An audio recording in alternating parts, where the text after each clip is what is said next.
And you are not doing this alone, because there are other indices, there are other elements that are available to assist. And we have what is called the historical facts. While I was saying that, okay, research is systematic and must be scientific, so that other people in time to come might benefit from the procedure. So the historical facts are there for individual to leverage on.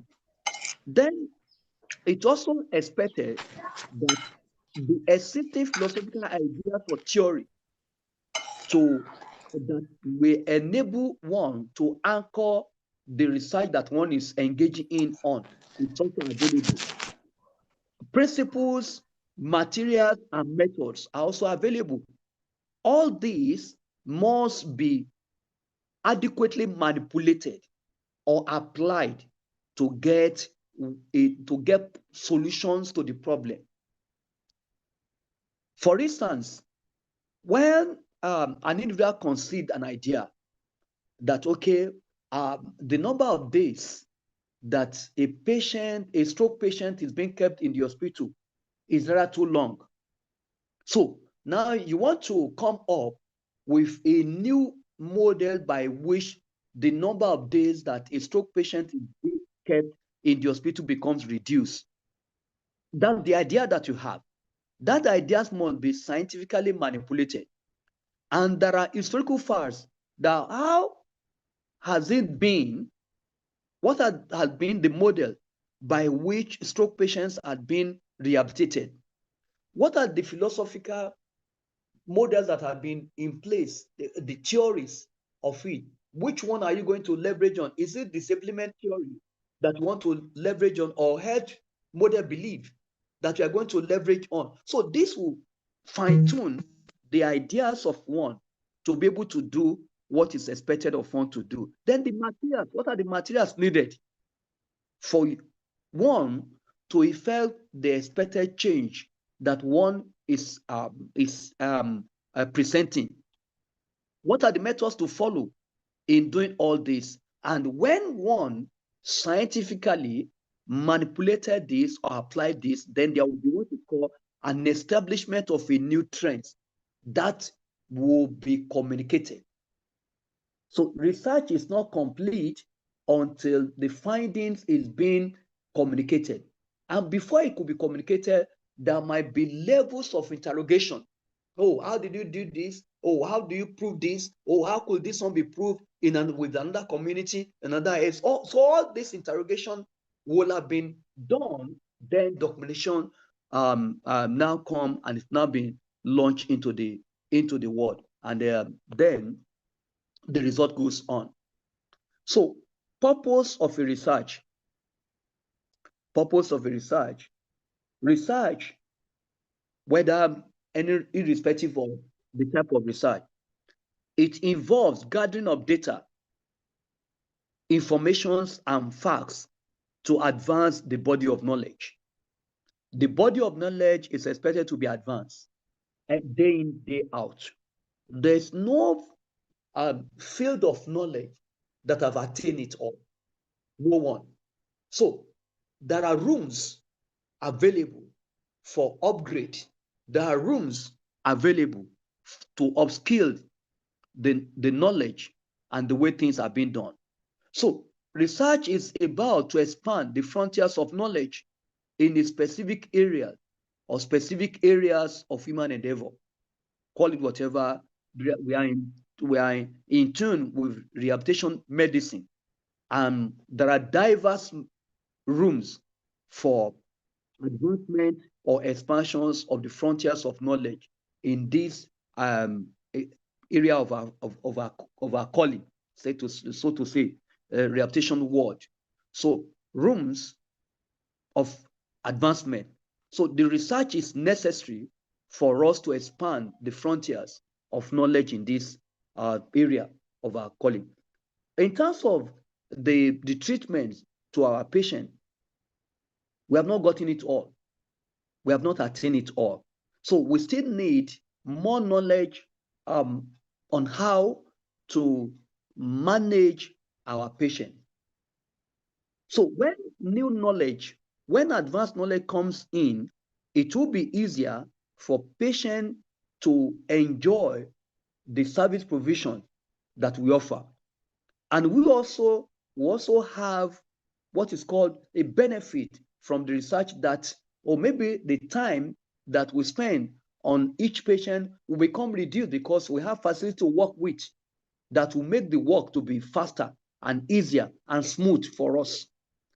So this very, very germane reason why research is always being conducted. Research entails defining and redefining problems. In most cases, people died as a result of a thinking of there's no solution to the problem. People die. Oh, there's no solution to the problem, and you just know that, okay, the person is off of the planet. So when a research comes, the research will come with a definition of that particular problem. Oh, that this problem, it is a non-communicable. Therefore, you are free to relate with the individual who has such problem. Oh, this problem, it is not heritable. Therefore, your offspring should be calm. That the fact that my father, my mother, my foremother, my forefather presented with this, it may not run through the no. Then, if it comes in that realm, you understand, there's also a way to redefine the problem. That although it is heritable, but it is what it is a kind of a problem that, oh, if you don't invite it, it can't come to you. So this will come as a result of research, crafting and analyzing observed or perceived problem. So research also comes in a way to craft the problem itself, and also to analyze the problem. And when that problem becomes analyzed, it will be easier to work with. Oh, you want to work with somebody who has this particular problem. Okay, for instance, these are the model that you need to work with. These are the model by which that you can manage the issue. So it becomes easier for an individual, be it the expert or the family or the sick individual himself or herself, to fine-tune the life through that. Research also enables the formulation of hypothesis, what we call model that will enable ones to give answer to the problem. Raising probable questions, propose solutions to the problem. It also follows in collecting, organizing, and educating data. You must, what I mean by educating data is that the data must be interrogated. So when you interrogate the data, you find additional information about the data that's been generated. And when that is being done, it will enable an individual to make deduction from that research and also reach a conclusion about what has been presented to the world. Research is often done through the use of or by manipulating existing knowledge and material to generate new knowledge, new materials, as well as new models, like as it has been explained earlier. That the essence of research most of the time is to come up with a new trend of doing things, that will enable an individual to work well within the system that is being open for one. And that will also involve the manipulations of existing knowledge. You manipulate the existing knowledge and the material, and that will enable one to come up with the generations of a new knowledge and a new materials, a model. For instance, the issue of managing the patients in our world, rehabilitation world, is that facilities are required, materials are required, and he who using that materials can pick out the pros and the cons of the material, and the strength and the weakness of the material can be fashioned out creatively to bring about a research. How come that this facility is unable to do this and to do this and to do this?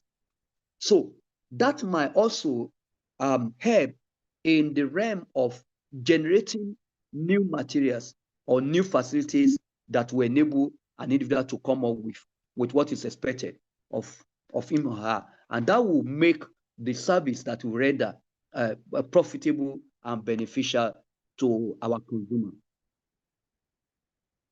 The essentials of research. What are the essentials? To conduct any type of research, these are very, very necessary, as we call it, essentials. Number one, there must be creative ability. Whoever wants to engage in research must be creatively manipulated, must have what is called a creative ability, your ability to think out of box. There's no one who will engage in any form of research that will not be creative in thinking. The thought of one must be novel, and that is what the world is waiting for. In any field of endeavor, a creative mind, the creative mind is being expected to change the face of things. And also, they're also necessary among the essential that whoever wants to conduct a research must have what is called a positive mind, the mind that is positive in doing things. So once the mind of man is positive, you must have a positive mindset, that the mindset of man is positive. You can't come up with a research idea and you be negatively mindset.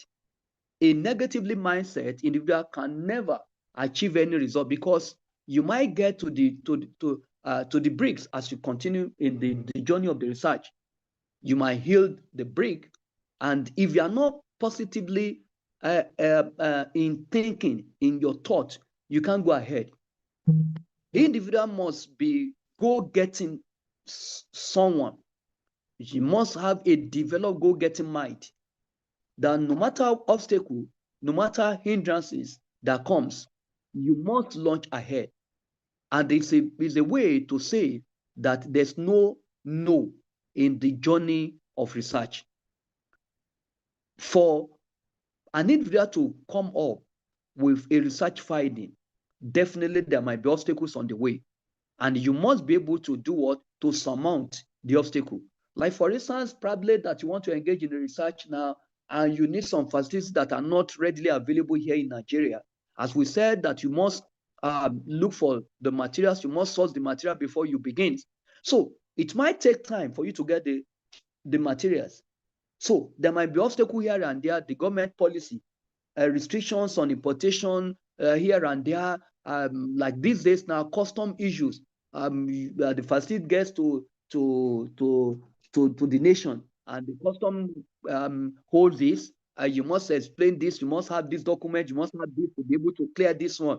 So you must be able to cross the hurdle.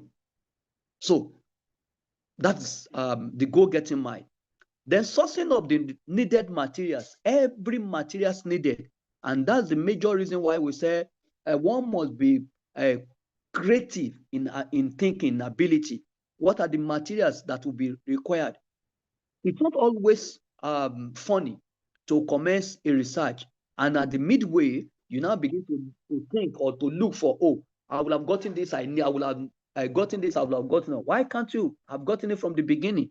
So before a research journey commences, the first thing that needs to be done is a strategic planning on how the research should go in line. And during the strategic planning of how the research should go on, is that the materials needed and the facilities must also be agreed upon. So we need this, we need this, we need this, we need this. and all other models that one also will require, one must also look for it. Then the next one is availability of institutional or environmental support. These are essential for any research to be conducted. You need to assess what are the institutional support that are available for me. Oh, will I be able to get ethical approval for this? Will I be able to get the support? Will I be able to get what is called collaboration? If you want to engage in research that will involve 3 or 4 professions together, and you must also need to look for that this availability of the needed are there. What are the environmental support that you need that for you to execute the research? So this must also be part of what to be thought over. Then the next one is the ability to manipulate, which is key. You might get the resources, you might get the materials, you might have the creative mind, but do you have the ability to manipulate what are necessary for you to manipulate? For instance, physiological knowledge, the models that are in place. Do you have the knowledge to manipulate it? Do you have the knowledge to translate, you understand, the information required in the realm of what has been into what you are going to do? Historical knowledge. What are the literature that have been? What has been done before? The historical knowledge, you can't go and do a research that has been conducted and given results. So you need to have historical knowledge of this. You need to know what has been done in past, because the past will project into the present, and the present will be projected into the future. So, nobody wants to waste resources. Therefore, the manipulations of the historical knowledge is important. Like most of the time, we talk about when you come up with an idea in research, what is the research gap that you want to fill? So the research gap must be identified, and that can only come as a result of the understanding of the historical knowledge. You can't fill any research without having the historical knowledge of what has been done in the realm. Then also scientific knowledge. Can you do this? Do you have the without the technical expertise, the technical knowledge to be able to do this? So literary and communication modes. Can you disseminate the information? How will you do this? So you must, if you don't have it, you need to also engage in acquisitions of it. For instance, that you need to work with some basic facts, some basic models. You need to know how to interact with those models for you to be able to come up with the new idea. Then infrastructure and infrastructural facilities and the equipment. So most of the time, and the research that is being expected or that's been done in the realm of rehabilitation medicine requires the manipulations of facilities and equipment. So you might need to know how to manipulate the equipment, how to manipulate the facilities. So the knowledge of manipulations of the structural facilities is also key to be able to do it. So if you don't know how to do it, there's also a room for what is called research assistants, but you must have the knowledge to give to them what you want to do. So resource materials, what are the materials that will be required for this investigation, for this research to be done? So all these are very, very key in executing a research conduct. Then the last one is ability to appropriately document and disseminate the outcomes. So nobody will become known. No research also will become known unless that research findings is being presented. So until the research finding becomes presented through appropriate dissemination model, so it can never be known. And once a research is being conducted and it's not being known, it means that that research will not become relevant. It means that the expected can never be achieved because it's not known. So these are very, very essential in conducting any type of research. Type of research, mind you, we're talking about the rehabilitation medicine. So this type of research are very, very key in the realm of rehabilitation medicine. So types of research, empirical research, that is empirically designed and empirically conducted. Facts and figures manipulated at the realm of the clinics, what you call the clinical experience outcomes. So descriptive research, which might be done in most of the cases, we engage in this also to get answer to the problem. So it's a model of describing what has happened and also to describe what the solution to it. Analytical research, you analyze what has been happening and you come up with a finding. So you x-ray what is happening, and through the models of the x-raying of what is happening, new models can be injected. Apply research, applications of what has happened to bring out a new one. Fundamental research, this might be a systematic model, it might be a scooping model for us to get what we need to do. So look at the trend over the years. Journey of, let's say, journey of 25 years in the management of so condition. So what has been the trend in comparative terms to so society and etc. like that, and the model will come. A quantitative, which requires getting a lot of models to manipulate and get the answer to it. Then qualitative, also in the models of descriptive description, of do the kind of interview. Why are you here? What can you say to this? What do you think that will happen? And that will enable an individual to get an answer that, okay, after having an interview with so number of patients, maybe 100,000 of patients, and averagely about 80% of them said that, okay, the number of times being kept in the hospital has come as a problem. So it gives them additional sickness. So therefore, in the realm of qualitative, that will also be interpreted that, okay, the number of time or the number of days that the patient is being kept in the hospital may not yield to a result. Therefore, why not reduce this number to so period of time based on what has been gotten through qualitative model.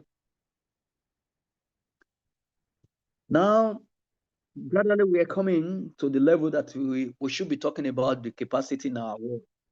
What is rehabilitation research? All types of research that we have talked about can be used to get doing with rehabilitation research. It's a kind of research endeavor towards finding or developing appropriate solution to health and other related problems.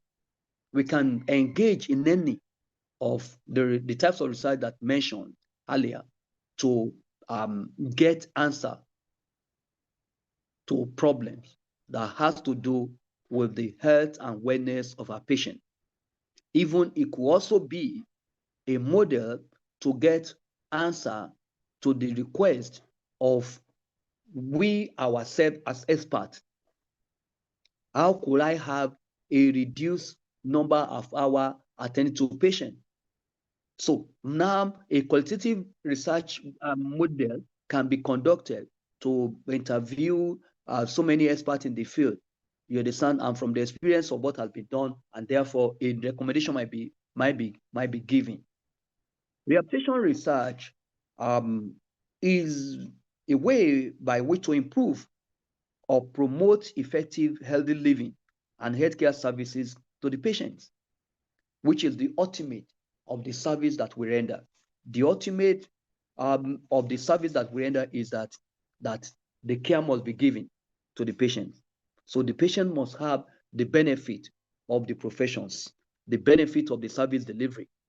So, and for the patient to have the benefit of the service delivery, there must be rehabilitation research for the patient to enjoy what we do. Number 3, to strengthen the rehabilitation medicine and service delivery to area of our patients and clients. So we must strengthen. How do we strengthen this what we do for them to have the benefit of what we are doing?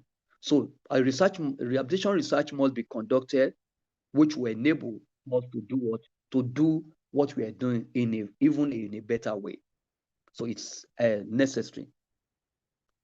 Areas of rehabilitation research, like I just thought of that this has to do with the service delivery under the supervisions of MRTB. Name them all the professions under MRTB. That the focus, the areas of rehabilitation research. That's just has been listed. Now, the research capacity. So, research capacity, resources are required to conduct high quality and evidence-based research.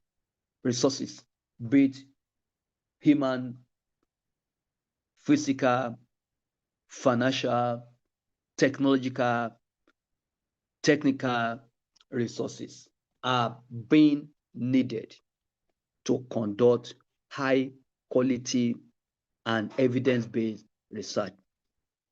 Talking about research capacity, resources needed are very, very key in terms of research capacity. Now, when we have resources needed, it will be easier to conduct high quality and evidence-based research. For instance, if personnel the researchers to work in engaging in research finding are not available, we can't be talking about evidence-based research. If the infrastructures, the facilities needed are not available, how do we talk about this? So talking about the research, talking about the resources, talking about the infrastructure, talking about the institutional policy and every other thing like that must be available for a research finding to be done. Now, research capacity is also in a way to talk about the ability of an individual.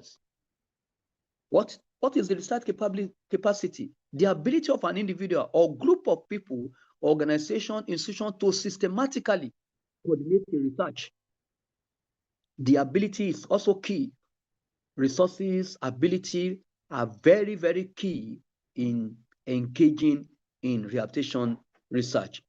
And why ability is key? Because the ability, it is necessary to do what? To be able to manipulate. Now, this may include the manipulations of the researchers by leading the researcher into what the researcher should do. Research skills, competence, infrastructures, materials, as well as the experience and expertise of an individual, experience and expertise of an institution, resources needed for that research to be done, funding or the available grants, or what we call the sponsorship, to be able to conduct the research. Then there must also be a model of manipulating or applying the support system or structure that is available. So with this resource required ability, the research capacity will be strengthened. Now, what are the existing research capacity? The existing research capacity. Number one, these are very, very in existence in my thinking. Methodological expertise and experience all over the world. And when we zero it down to our society, going through the historical facts it has been affirmed that there are methodological expertise to conduct research. These are existing research capacity.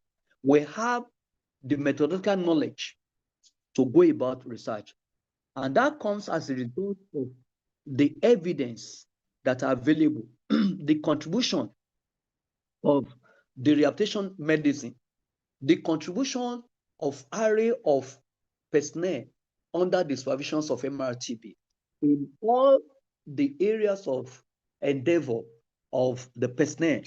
We've been able to see the existence of methodological expertise in areas of rehabilitation medicine, and this capacity is somehow is novel.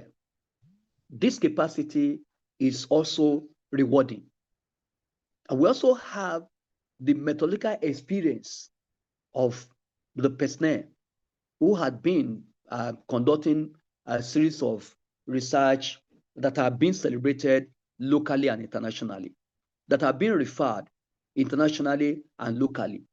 These are the existing research capacity that those who are coming can leverage on. Research capacity, it must be what other people can do or can benefit from, can profit from. The methodological expertise of people in the field, as well as the experience, are very, very much available.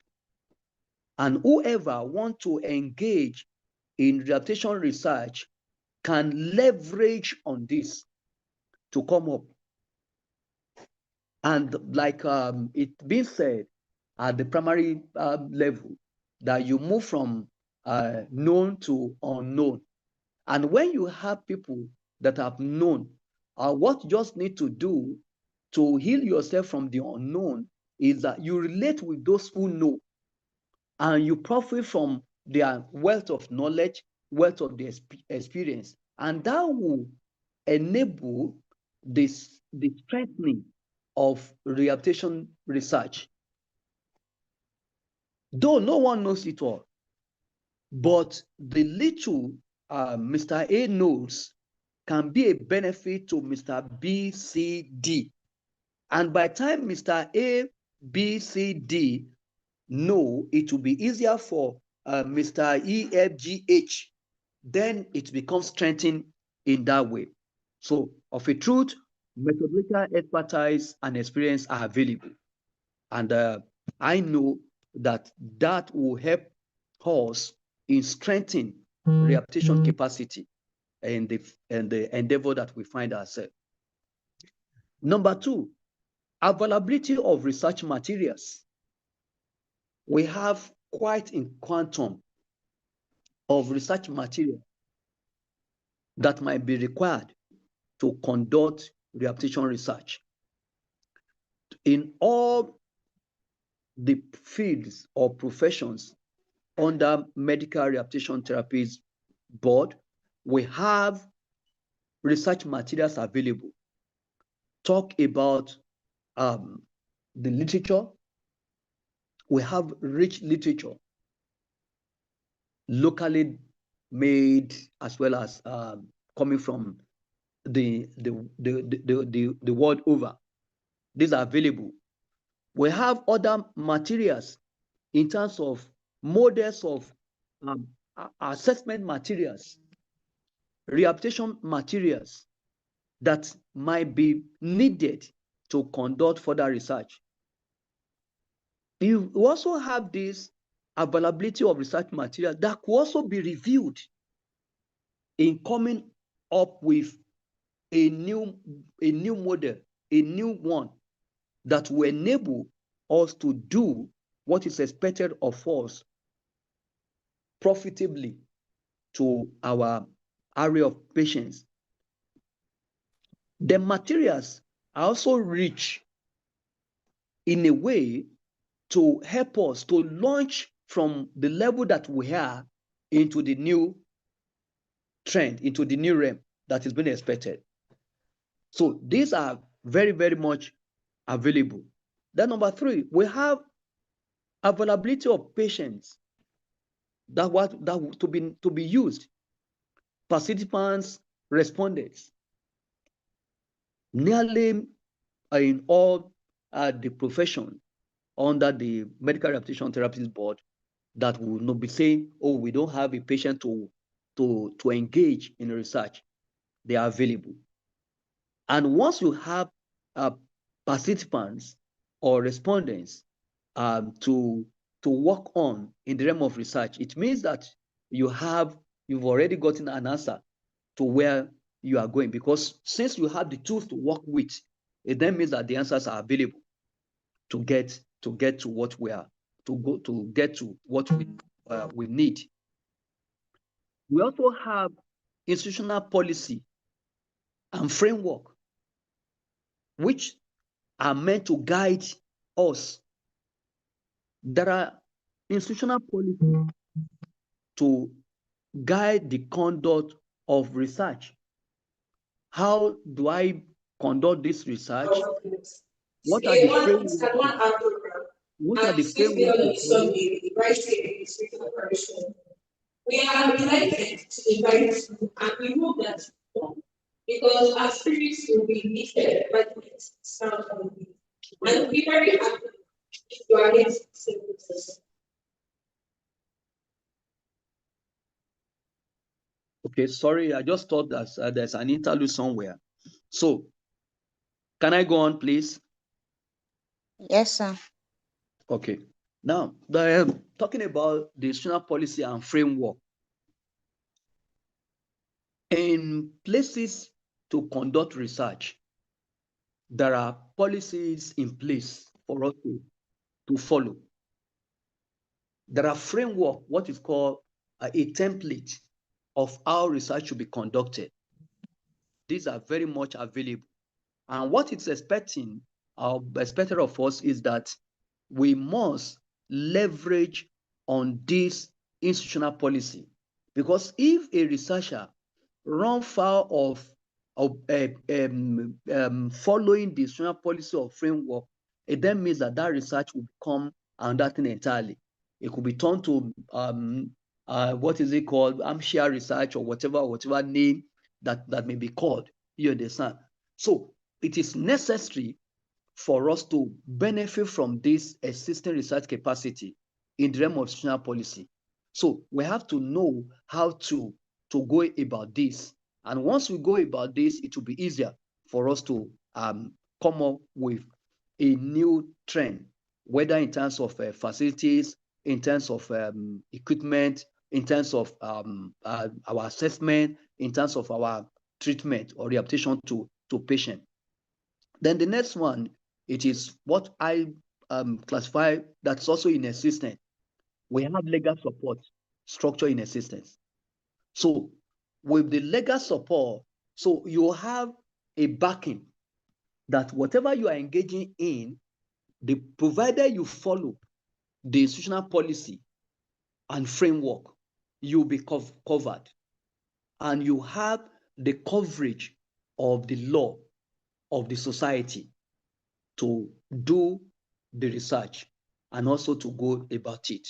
So the legal support of the society can as well protect you. You understand? So that your right will not be infringed upon.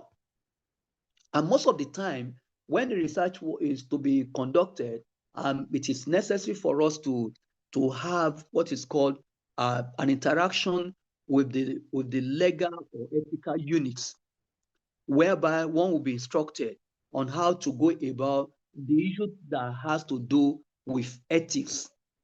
So this is the way to relate with your patient.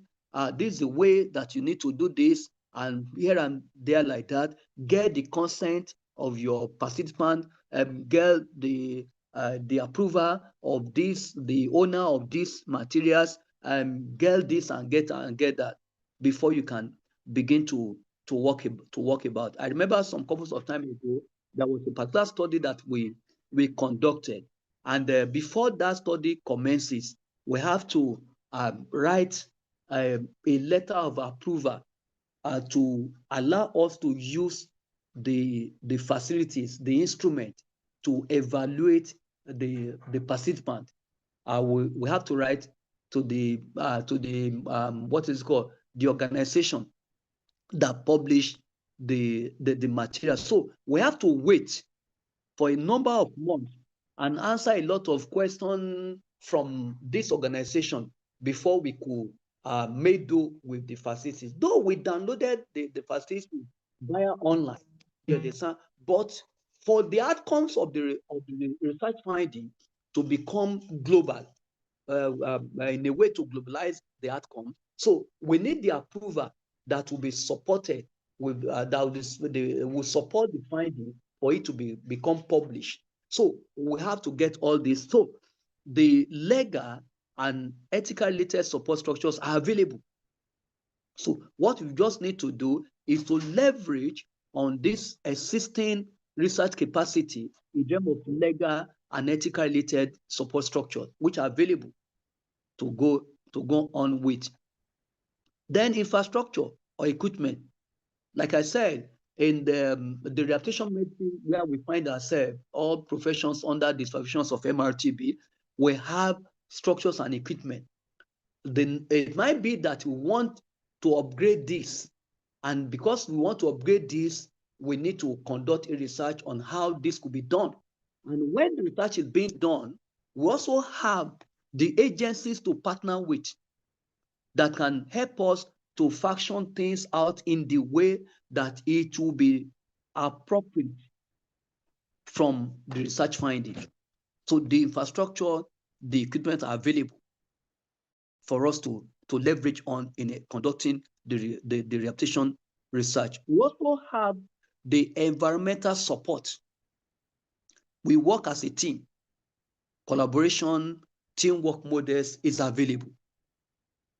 So, and for us to enjoy this environmental support more, we must as well, like I said, leverage on institutional policy and framework, legal and ethical related support structure for us to have what we call the understanding of each and every member of the research group.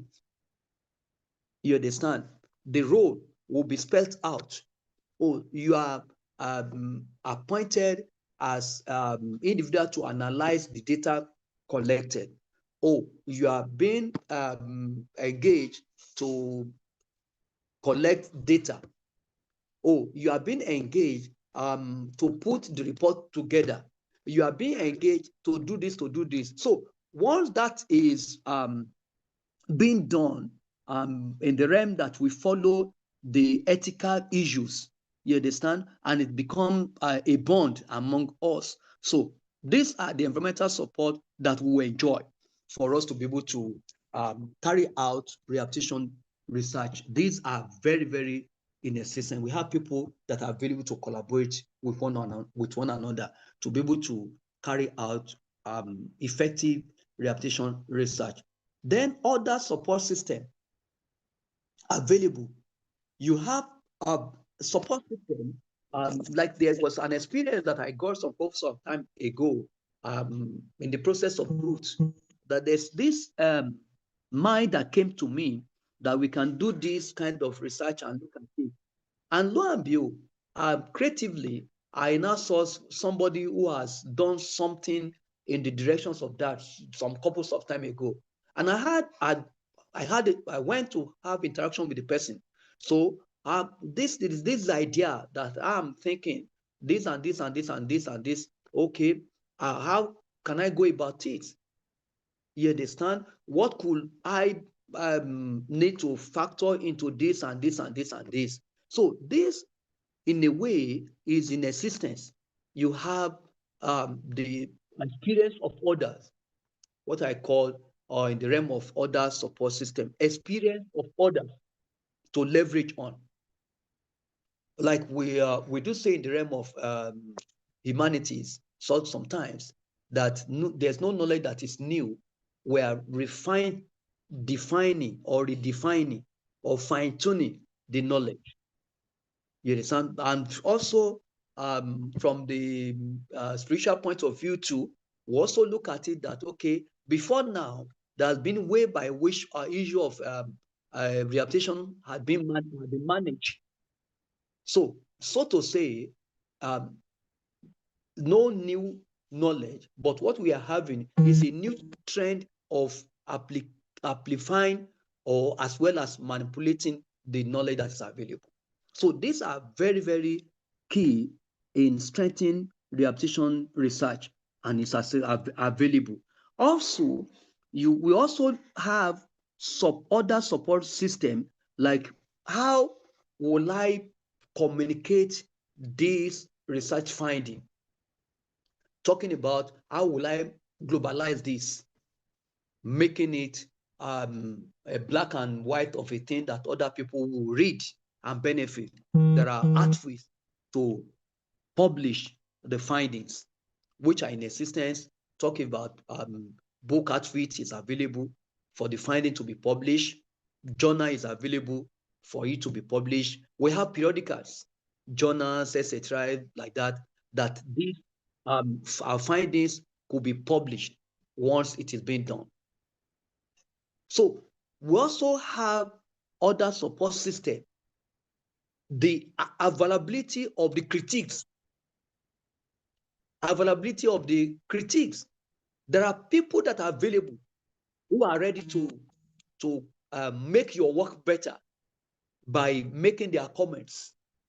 Though at times some of the comments might be negative, but as negative as they might be, they are available to help you to become better. If there's no one to criticize what you are doing, it means that you are not going anywhere. You are not advancing. So the availability of the critiques helps, it's like a fuel in the engine of a researcher. And I remember that the story that we read about Thomas Edison, then that a lot of making progress day in, day out. And I know that as he was making progress and he was not getting answer, so if people are criticizing him, and that served as a fuel in his engine to become better.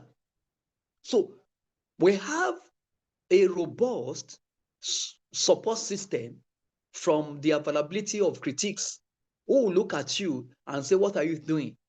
Do you think you can make headway in this realm that you are working on? Oh, you have a model from them saying, oh, don't worry, some things has been this thing has been done. Oh, it can't be solved. So why do you need to trouble yourself over it?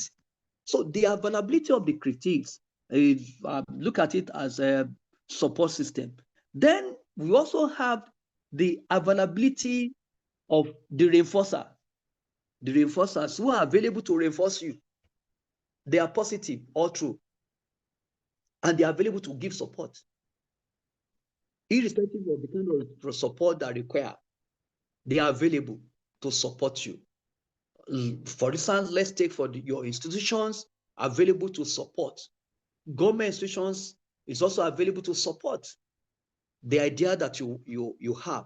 Like for instance, here in Nigeria now, we have agencies that support research work. So these are institutions that are available for us to approach, and this will help us to continue in the rehabilitation research. So in conclusion, rehabilitation research capacity needs to be effectively strengthened towards increased improvement in rehabilitation medicine. It's of a truth that with existing research capacity becomes manipulated or becomes applied, the rehabilitation research capacity will become strengthened, and it will help the rehabilitation medicine to be able to project well in the society.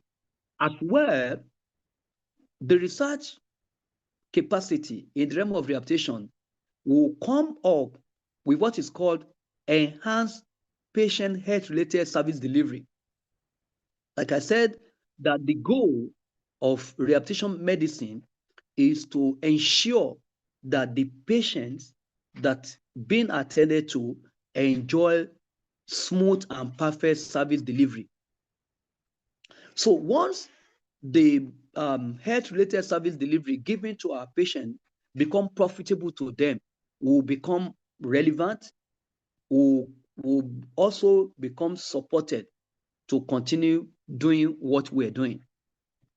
It will also bring about improved quality of lives of our patients and their families. So once we engage in rehabilitation research and the capacity becomes strengthened, the quality of lives of our patients become improved, because the ultimate goal is that the research is always being tailored to what will make the service delivery better off to them, and that will also benefit them more. The patient management outcomes will also become robust and effective. So the patients will enjoy the outcome of what we do, because without the research centers on the experts to find out how the wellness of the expert is being done, no depression, how do you manage depression and this as you continue in your journey, in your services, and a solution is being provided in that rep that, okay, the work stress and burnout is being managed this way, can be managed this way, and the expert goes in line to manage the work stress, work-related stress, the burnout this way, or attitudinal-related issues based on the work environment. And the solution is being provided that, okay, your institution cannot provide all what you need for you to work well.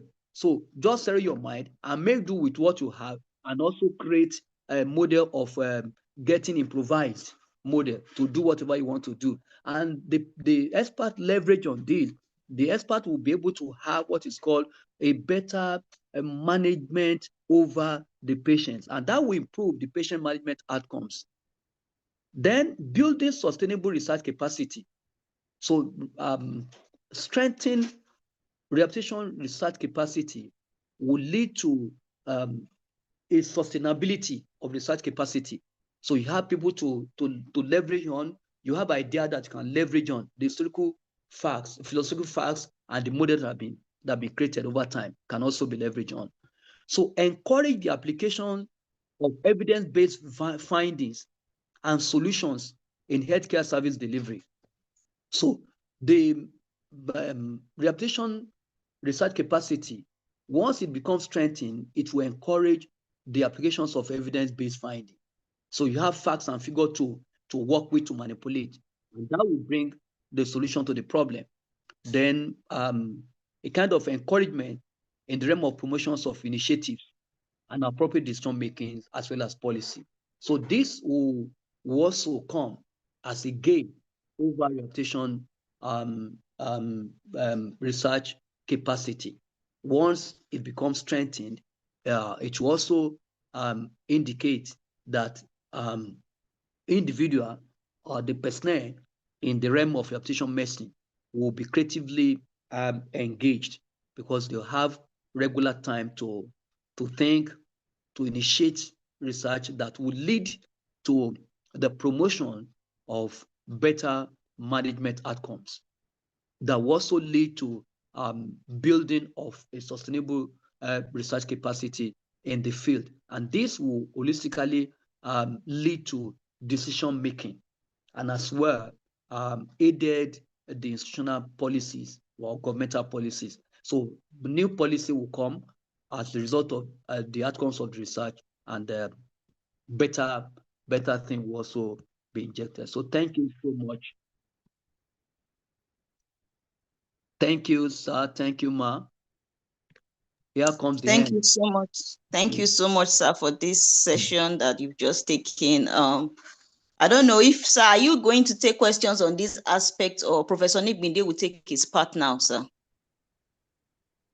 Well, my thinking is, okay, if that will not waste time, we can just take one or two questions, because Professor Nigbinde is supposed to take by 11:30 the next one has been planned. So maybe one or two questions, ma. Okay, so please, if there are questions, kindly indicate by raising up your virtual hand.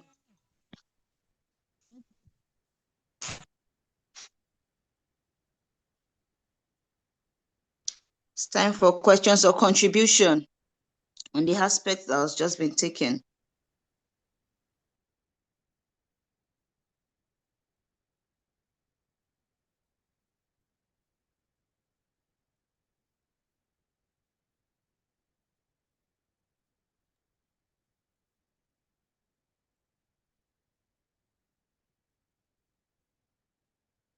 I think everybody's just saying thank you, sir. So maybe if we wait for a minute more and there is no question, we will have a 10 minutes break for Professor Onibide to come and take his aspect while we'll continue. Thank you very much, sir. Okay, thank you so much, ma'am.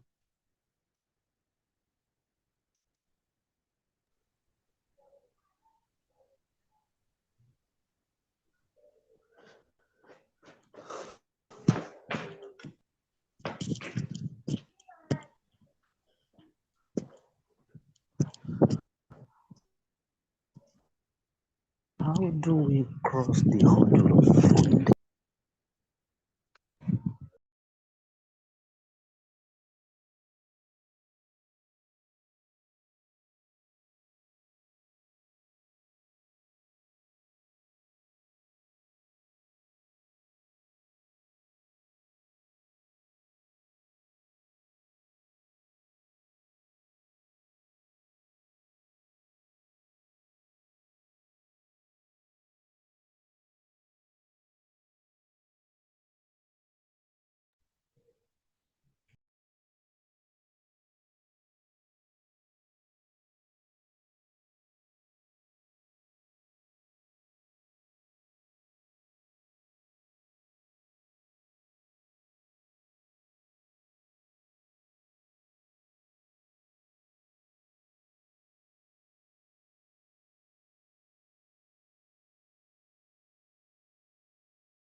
Right. Now which can?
It's about 10:30 now, and it's time for Professor Onibide to start his own class. Please kindly stay put and enjoy the class. Thank you all.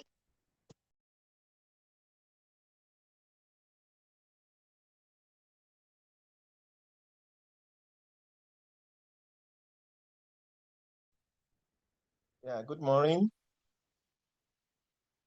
Good morning. Good morning, sir. Good morning, sir. Yeah, let me first and foremost appreciate the MRTB for giving me opportunity to facilitate part of this workshop on strengthening research in rehabilitation science. And I also want to appreciate Professor Ayodeji for his presentation. He has actually cleared a lot of basics that are required in research, and he has also highlighted what rehabilitation research capacity do we have in Nigeria as a country. So my own topic I'm to facilitate is barriers and facilitators to the expansion of research capacity. Can you see the screen I'm sharing?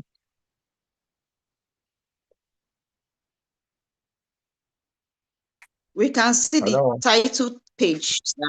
We can see the Yeah, title page, sir. okay, thank you so much. So when you look at it, I put barriers in red.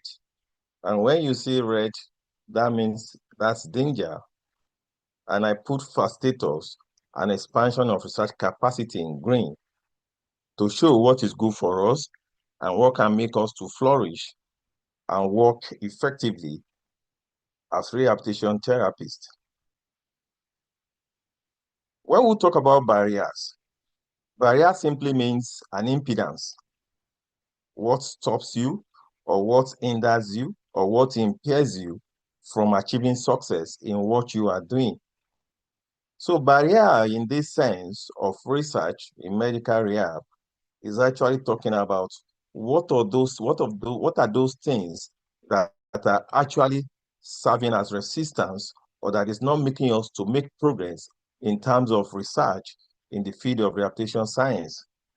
And when you look at barriers to research, there is no doubt that it actually significantly impedes scientific progress, and it also reduces the opportunity for us to utilize our findings. And this is what we need essentially in rehabilitation science. The research to practice gap is evident in many disciplines of rehabilitation science. First, we actually mentioned research gap that we have. But if we look at it critically, we realize that there are so many gaps that are yet to be filled when it comes to research practice or clinical practice in the field of rehabilitation science. So we have a large research to practice gap. That means even the research that we do or the findings that we do we actually put it into practice? There is a gap between the findings coming from researches and the actual clinical practice that we do in our professions. The importance of research is revealed by the fact that the top 7 science-producing countries in the world are the same 7 countries worldwide in terms of research facilities. So if you look at it, all the countries, advanced countries that are actually involved in the field of sciences are actually making waves. And there are those countries that actually have the research facilities where they can actually carry out research work and come out with findings. So the 7 top science countries we have are still the 7 that have the required research facilities holistically. And this is according to Daddy Paul et al. 2019. In fact, Developing countries do not use research instruments to recognize and solve problems. We are in a developing country. Nigeria is a developing country. And the point is that we're actually not using our research instruments either to identify what the problem is or to even provide solutions to most of the things we do. With this, we are incapable of meeting our needs scientifically. We are incapable. And when you look at these so-called science countries, advanced science countries, when it comes to research work, you even come to realize that Nigerian experts are actually those ones promoting publications in these countries. When you look at, you go on internet, you go on database, and you look at it, and you look at number of researchers that are actually quoting work being done by those of us involved in rehabilitation in Nigeria. And unfortunately, these countries utilize what we produce. They utilize our findings.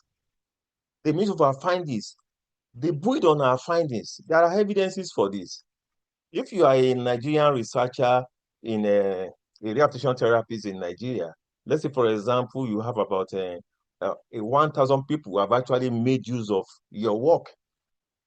You can hardly see even 5% of Nigerian therapies utilizing those work. And these countries are actually advancing. But the basic truth is that they are building on what we are producing in developing countries. But those of us that are even in our country, we are not making use of these research findings. We are not utilizing it in our practice. So it has been probably for two reasons. Either you are in academics and you are seeking for promotion, you have to keep on researching, you have to keep on publishing in this advanced country. Or you realize that you are not even utilizing it. Those of us that are in the country are not utilizing it. We are all just doing it for the purpose of researching, for the purpose of publication. And some are actually publishing to gain recognition. Even what their findings from these publications, they don't put it into practice. So we keep on identifying, we keep on creating that gap between findings and practice. And what happened is that we are majorly consumers of scientific findings of developed countries, which we are also contributing to. And according to Garaja 1990, he emphasized that most published in the academic journals of the same countries, these advanced countries, and Nigeria is not exempted from this. There are issues that we focus less attention on in our research work. We have come to realize that most research work are being handled by the students and faculty members. And findings have shown that the time spent by most of the faculty members at university is on education. If not, this is practical reality. If not because of student research work, most of us in academics cannot survive. But the basic truth is that even in the advanced country, they base most of their practice, they base most of their researches from what comes from the students. Students have been identified, either undergraduate or postgraduate students, have been identified to be among those that actually contribute more to publications. And the faculty members that are actually teaching in these universities in our country have virtually lost focus on research, not due to their fault, but due to the teaching that they are involved in. There are so many other things that has occupied their minds that is making them to focus attention. But one way or the other, the students working on research has actually been able to close up this vacuum to assist research work in Nigeria. And that is why majority of faculty members at university developing countries spend little time for research. It has actually been students, which is very vital, that has actually opened pathway for research work in our country.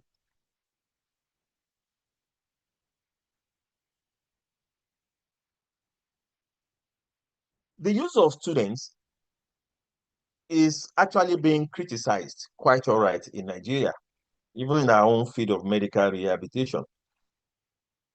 But when you look at it critically, a lot of thinking has actually seen that university students are actually contributing. They are an important source, rather than us criticizing it. Students have become an important source for us to develop a level of critical thinking when it comes to research work. Students have contributed to enrichment in group work, and they have also promoted research evaluation capabilities. And they are equally gaining the experience and skill needed in different health-related domains. So it is not a good idea to actually condemn the usefulness of students in our university. The students are ordinarily, globally, the source of research work, either undergraduate or postgraduate students. They have actually been identified to actually create this critical thinking that is required for you to embark on a research. And when we look at the research to practice gap, the gap between the research findings and the clinical practice, it is actually bidirectional. So we can look at it at two ways. One, practitioners failing to implement the latest research findings into their practice. And two, practitioners implementing treatment that lack empirical backing. So this gap is actually being created because of our failure to actually implement the findings that we are getting from research work. I've actually supervised a number of postgraduate students, either master's degree, even postgraduate diploma, master's degree, and PhD. And I've come to realize that most of the outcome of this research work at the postgraduate level, the outcome are very essential. And this outcome can actually influence clinical practice. But students that I personally that have supervised, they don't practice the outcome of their findings. And that's a very bad culture, which is very rampant among all Nigerian rehabilitation therapists that have postgraduate qualifications. They are only running this postgraduate program mainly because they want a change of status. They want to be recognized as somebody that has postgraduate degree, not that they are working towards improving clinical practice. So if someone that has finished his master's degree or that has finished his PhD degree is personally not utilizing what he has found out, how would those other colleagues who have not done it, how would they learn? So we keep on creating this gap year in, year out. We keep on widening the gap between research findings and practice. So we have to make effort to actually close this gap to see that we actually utilize our findings from research work. And the attitude of this academic clinician rancor, whereby the clinicians look at the academics as purely what they are doing is academic. That is not helping the rehabilitation profession. We should appreciate whatever findings that have been found, and we'll now try to utilize it in our clinical practice. And it's an opportunity. Research is a continuum. It continues. Even when you practice findings from research work and it's not effective, it is a basis for you to have a change of mind, to do another research, to continue further, to look for an alternative rather than criticizing. All the advanced countries, what they have gained is that they have actually narrowed the gap between findings and clinical practice. What's the essence of coming out with findings, your own personal findings, and you are not implementing it? And the attitude of actually implementary treatment that lacks empirical support, that you have nothing to back up. We've taken it as a sort of routine therapy. What we do day in, day out, what we do it day in, day out, without checking whether the patient is getting better or is not getting better. So we should actually look for facts. We should look for empirical facts that will improve the efficacy of the services you are giving to your clients. So please, we need to actually reduce this gap and try to put our findings into clinical practice. This gap that we are talking about, is creating a problem in the field of rehabilitation science. Not trying to put research findings into practice is a big problem. And what happens eventually is that it becomes an outdated practice, something that is not being utilized, something that is not being improved on, something that is not being criticized and provide alternative to, becomes outdated. And most of the time, it makes the sense of you doing that research work to be very irrelevant. And there are many components that are actually attached to this gap. And these components are identified, it will help.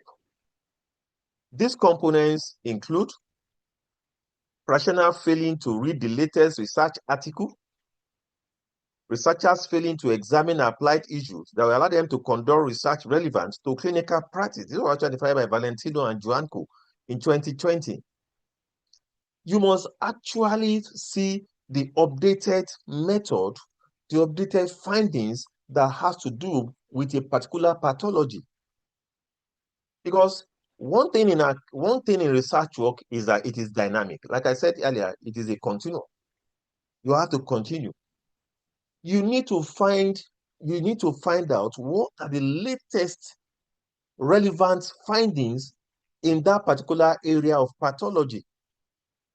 And like I used to tell my students, I will tell them, see, the world has been made so easy, especially with the presence of artificial intelligence nowadays. AI is actually helping a lot. And most of the time now, I use AI to teach. But when you use AI, you must use artificial intelligence with caution.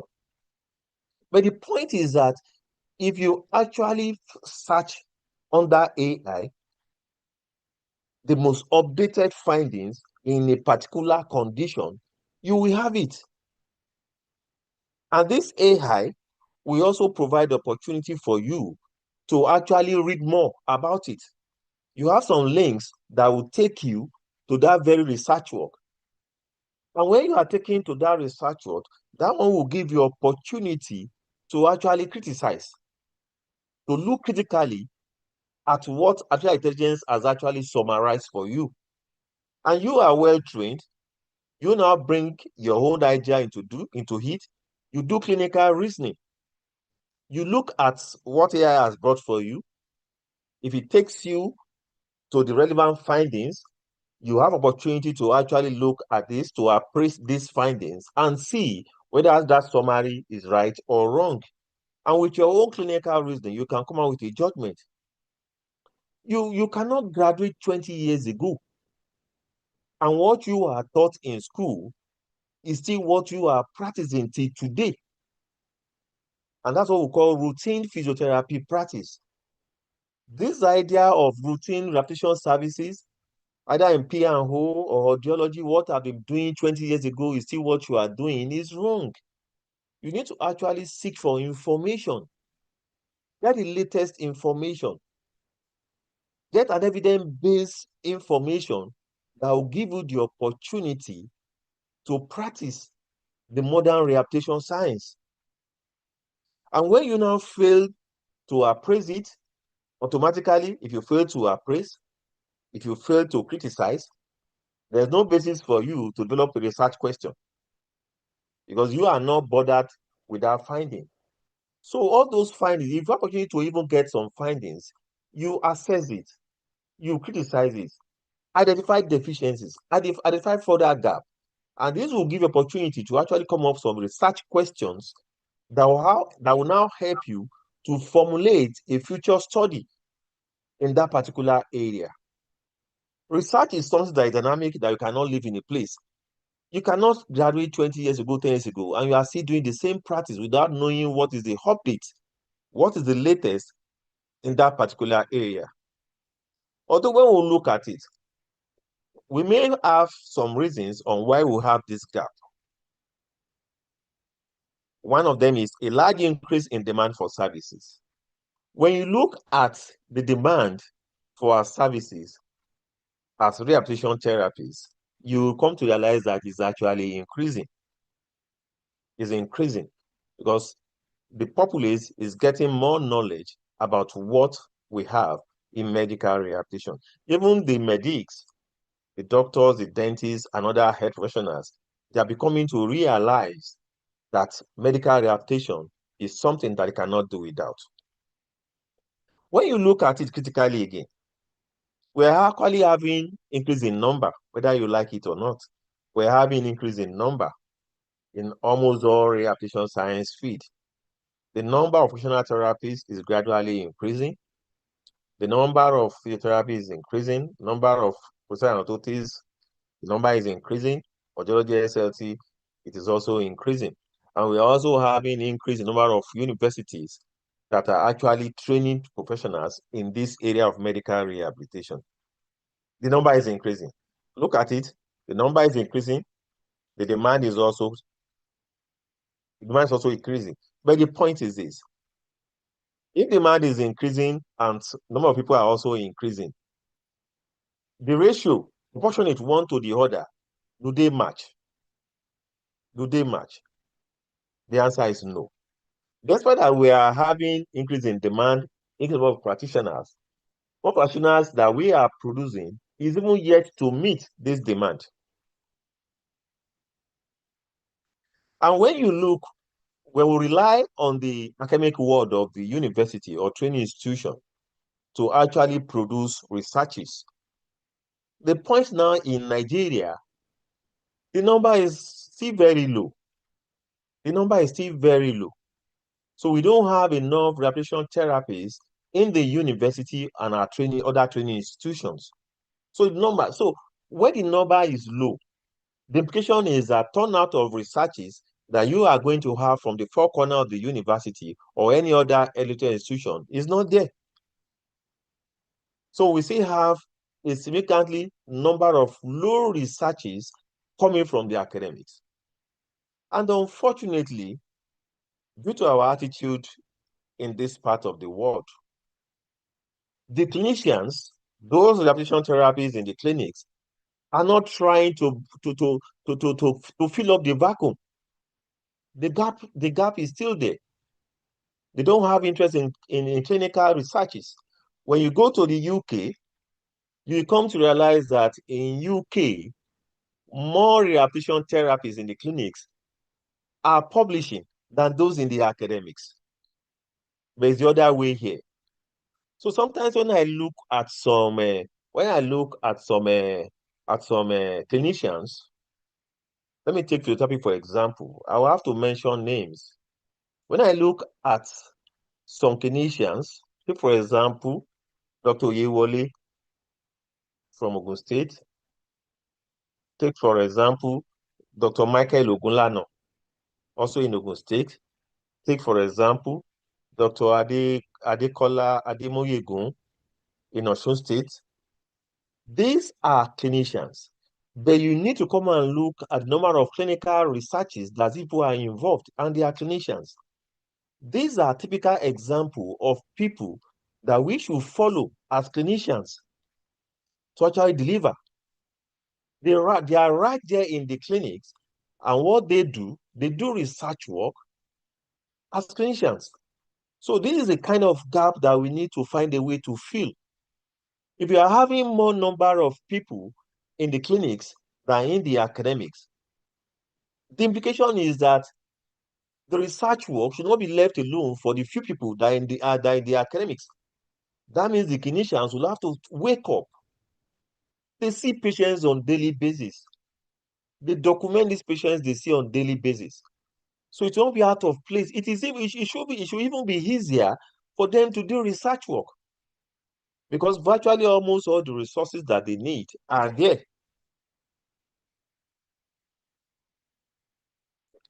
Let's look at barriers that we are having actually conducting research. I've listed them as administrative barriers, clinician barriers, professional barriers, and research-related barriers.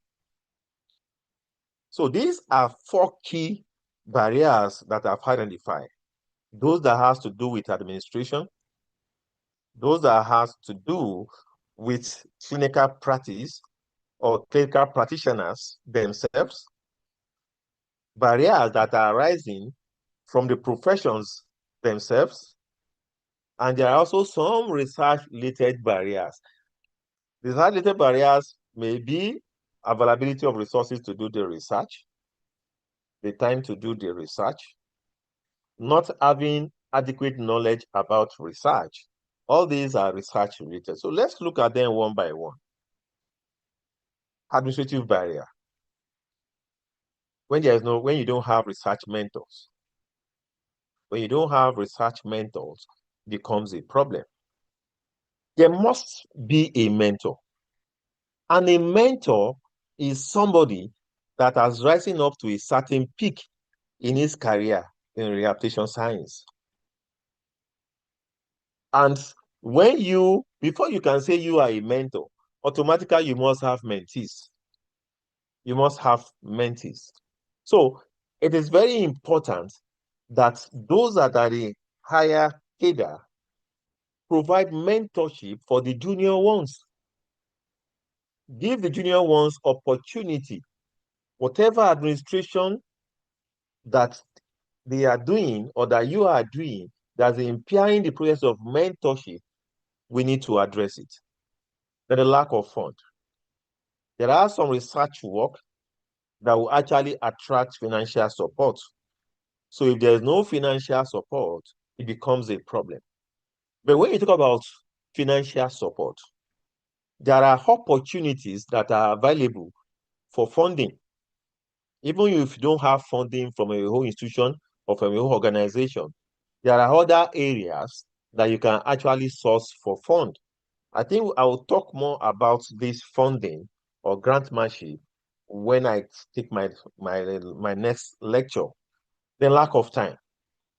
See, this is a strong factor when we come to Nigeria and when we come to rehabilitation science, the lack of time.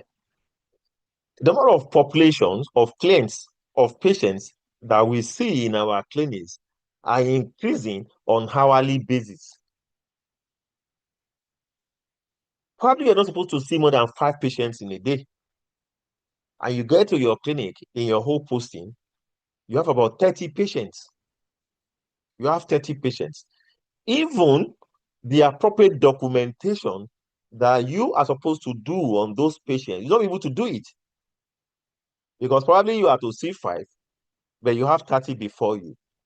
So even to document and later fall back on a retrospective study that you want to see into the past, your documentation, in your documentation, you have nothing because there's no time. And if you have to run a clinic from 8 a.m. to 4 p.m. closing time, by 4, you're already exhausted. So even creating extra time to do some research work is out of there. So you get exhausted. There's a total burnout. So the higher number of patients that we are seeing on daily basis is a strong factor impairing our time, impairing the opportunity to create time for research work. Then when you don't have lack of resources, when you don't have support from resources, when you actually don't have resources, you don't have the equipment, you don't have the tools to actually do the research work, is also a very strong barrier.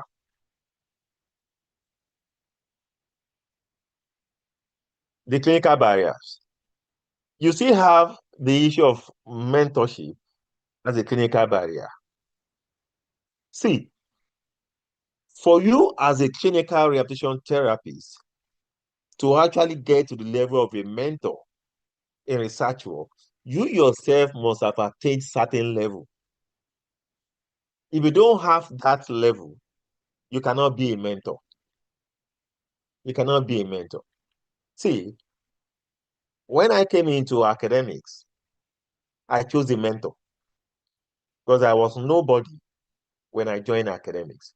Probably I had about 3 papers when I joined academics. But I was able to make Professor Adedoyin, who was my junior in the university, my mentor in research work. I chose him as a mentor because in academics, then he had acquired enough status for him to provide mentorship to me. So what I'm telling you is this: there's no seniority in mentorship. There's no age in mentorship. Don't say because you are older than your junior ones, you cannot respect your junior ones as a mentor. Your junior one can be your mentor. It is not a crime. It is about developing yourself, developing your practice, developing your research work, developing your profession. And in our clinics, we have to get to a stage whereby we begin to recognize those with higher qualifications, those with higher, those with higher educational qualification, someone that has attained certain certification has to be recognized for leadership. And that's the only way they can actually provide mentoring for the younger ones. Then when you don't have adequate knowledge, you must know what research is all about. You must know what research is all about. Professor Sonia has actually talked a lot about research knowledge in his first paper. So you yourself, you must try to acquire enough knowledge to be able to do research work. The lack of positive attitude. See, some clinicians all their life, what they do is to criticize those in academics. Even when you bring an idea, they look at it as theory. Whereas this should not be. We should create a sort of positive attitude that will bring in mutual relationship between all health professionals, between medical rehabilitation therapists. We should have a disposure of positive attitude that will make us to work hand in hand together for a way forward to develop research findings. We need to collaborate to bring about useful results, useful methodology, useful clinical practice that will help us. We should not look at research in the clinic as a waste of time. Researches in the clinic are very vital in different areas, in different specialties, in different professions that we have in medical rehabilitation. We should create this aura of positive attitude, which will be very helpful to actually developing research work. And one way or the other in our clinics, the organization should actually provide supporting resources, things that can actually aid research work in our clinics. Professional barriers. Lack of statistical support. When you don't have the number, the means to actually grant support as a professional body, then there is a problem in researching. Lack of familiarity with research process. When you don't know, you are not familiar with the required process, it becomes a problem, becomes a barrier. And all professions should have positive attitude towards one another. In the medical rehabilitation, There should be interdisciplinary approaches when it comes to research work. We should integrate, we should collaborate, we should understand one another. And we are all medical rehabilitation therapists. But the basic truth is that we hardly know what we do. We hardly know what the other person is doing in his or her profession. Because we have not actually brought up an attitude that can actually bring about a multidisciplinary interaction, a multidisciplinary research work. Where I lecture now in University of Medical Sciences, Ondo, where we have virtually almost all medical rehabilitation therapy programs, I've come to realize that we are related. Our practices are interwoven. But the interesting thing is that the Nigerian mentality, our normal attitude, is not making us to believe that we should work together. The process of orthotics will need kinesiology. Occupational therapies will need kinesiology. Physiotherapies will need kinesiology. Many of the professions will need kinesiology. But we should not be looking at kinesiology as a property or a domain to a particular profession. A PRO will need gait analysis. An occupational therapy will need gait analysis. All of us in medical rehabilitation will need hand functions, how to improve hand functions. But the point is that we look at somebody else doing a research work in a particular area as if is crossing your domain. See, the more you cover your domain in medical rehabilitation, the more you are limiting your knowledge. We should look at areas that we can strengthen, put up an attitude that we need one another. There's no sense in an unwanted seniority or you want to do it all alone. Nobody is crossing other person's domain. We should foster a relationship that will bring all of us together. We need to strengthen ourselves in research work. We need to provide a huge support to individual. And this is talking about having a positive attitude towards developing the other profession, towards strengthening the other profession. Then another barrier, is ethical concern. There are some studies that you want to do that probably for ethical reasons you cannot do.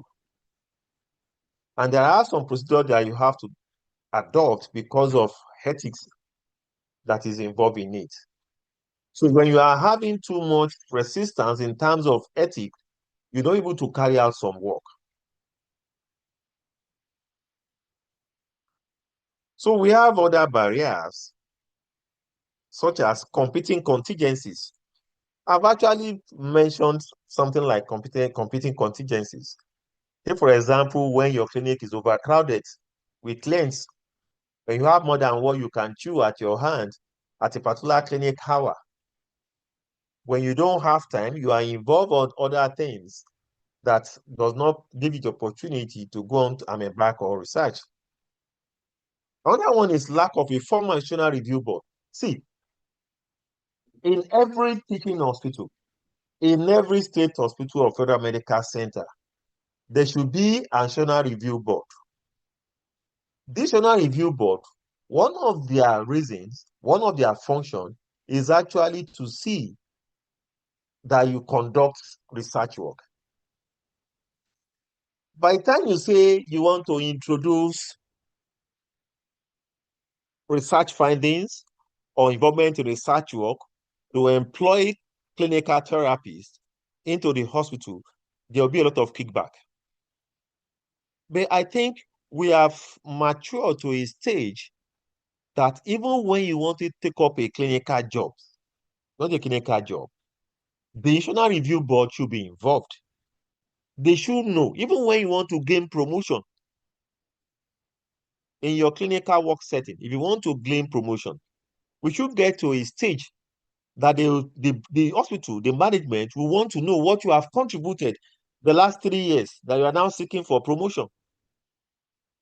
It is not just, it shouldn't be just, I'm due for promotion, I'm due for promotion, I'm due for promotion. It shouldn't be. The National Review Board should be involved in promotion. Let the hospital know what you have contributed, your documented contributions to improving the well-being, improving the quality of life of your patient, in actually rehabilitating, bringing your patient back to normal. Not just say it is 3 years, it's time for promotion. So the review board should be involved in any standard, in any standard hospital in the advanced country.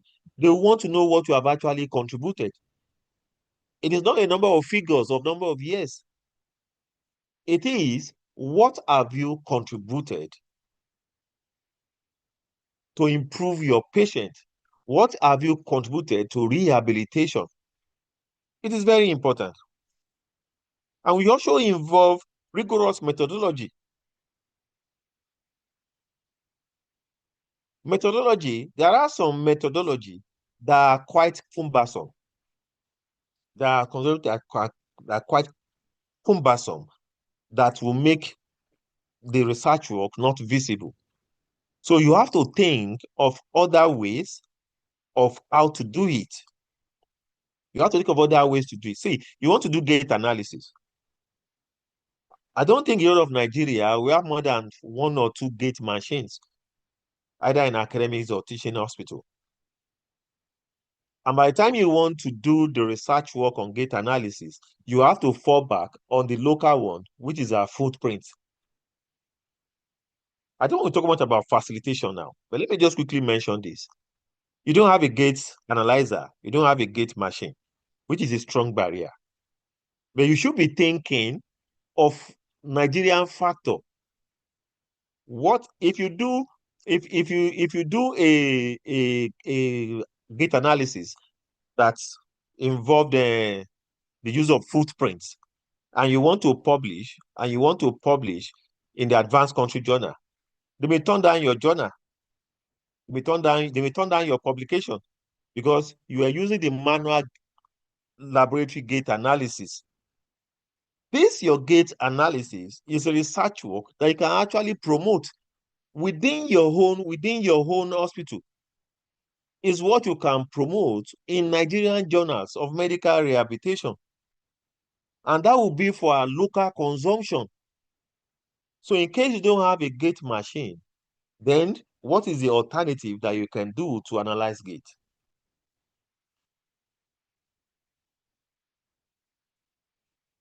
I've talked about attitudinal resistance.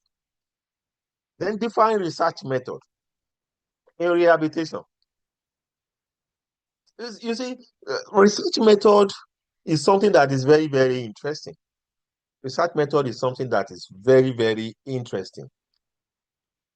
If you have had the opportunity to actually review for some other disciplines, you realize that there are different methods of research. I was given abstract to review for health law and policy. I looked at it. It was quite different from the normal methodology that we adopt.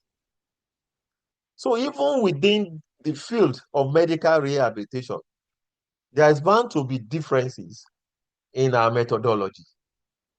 So we should not condemn another person's methodology, because the approach in that profession may be different from yours.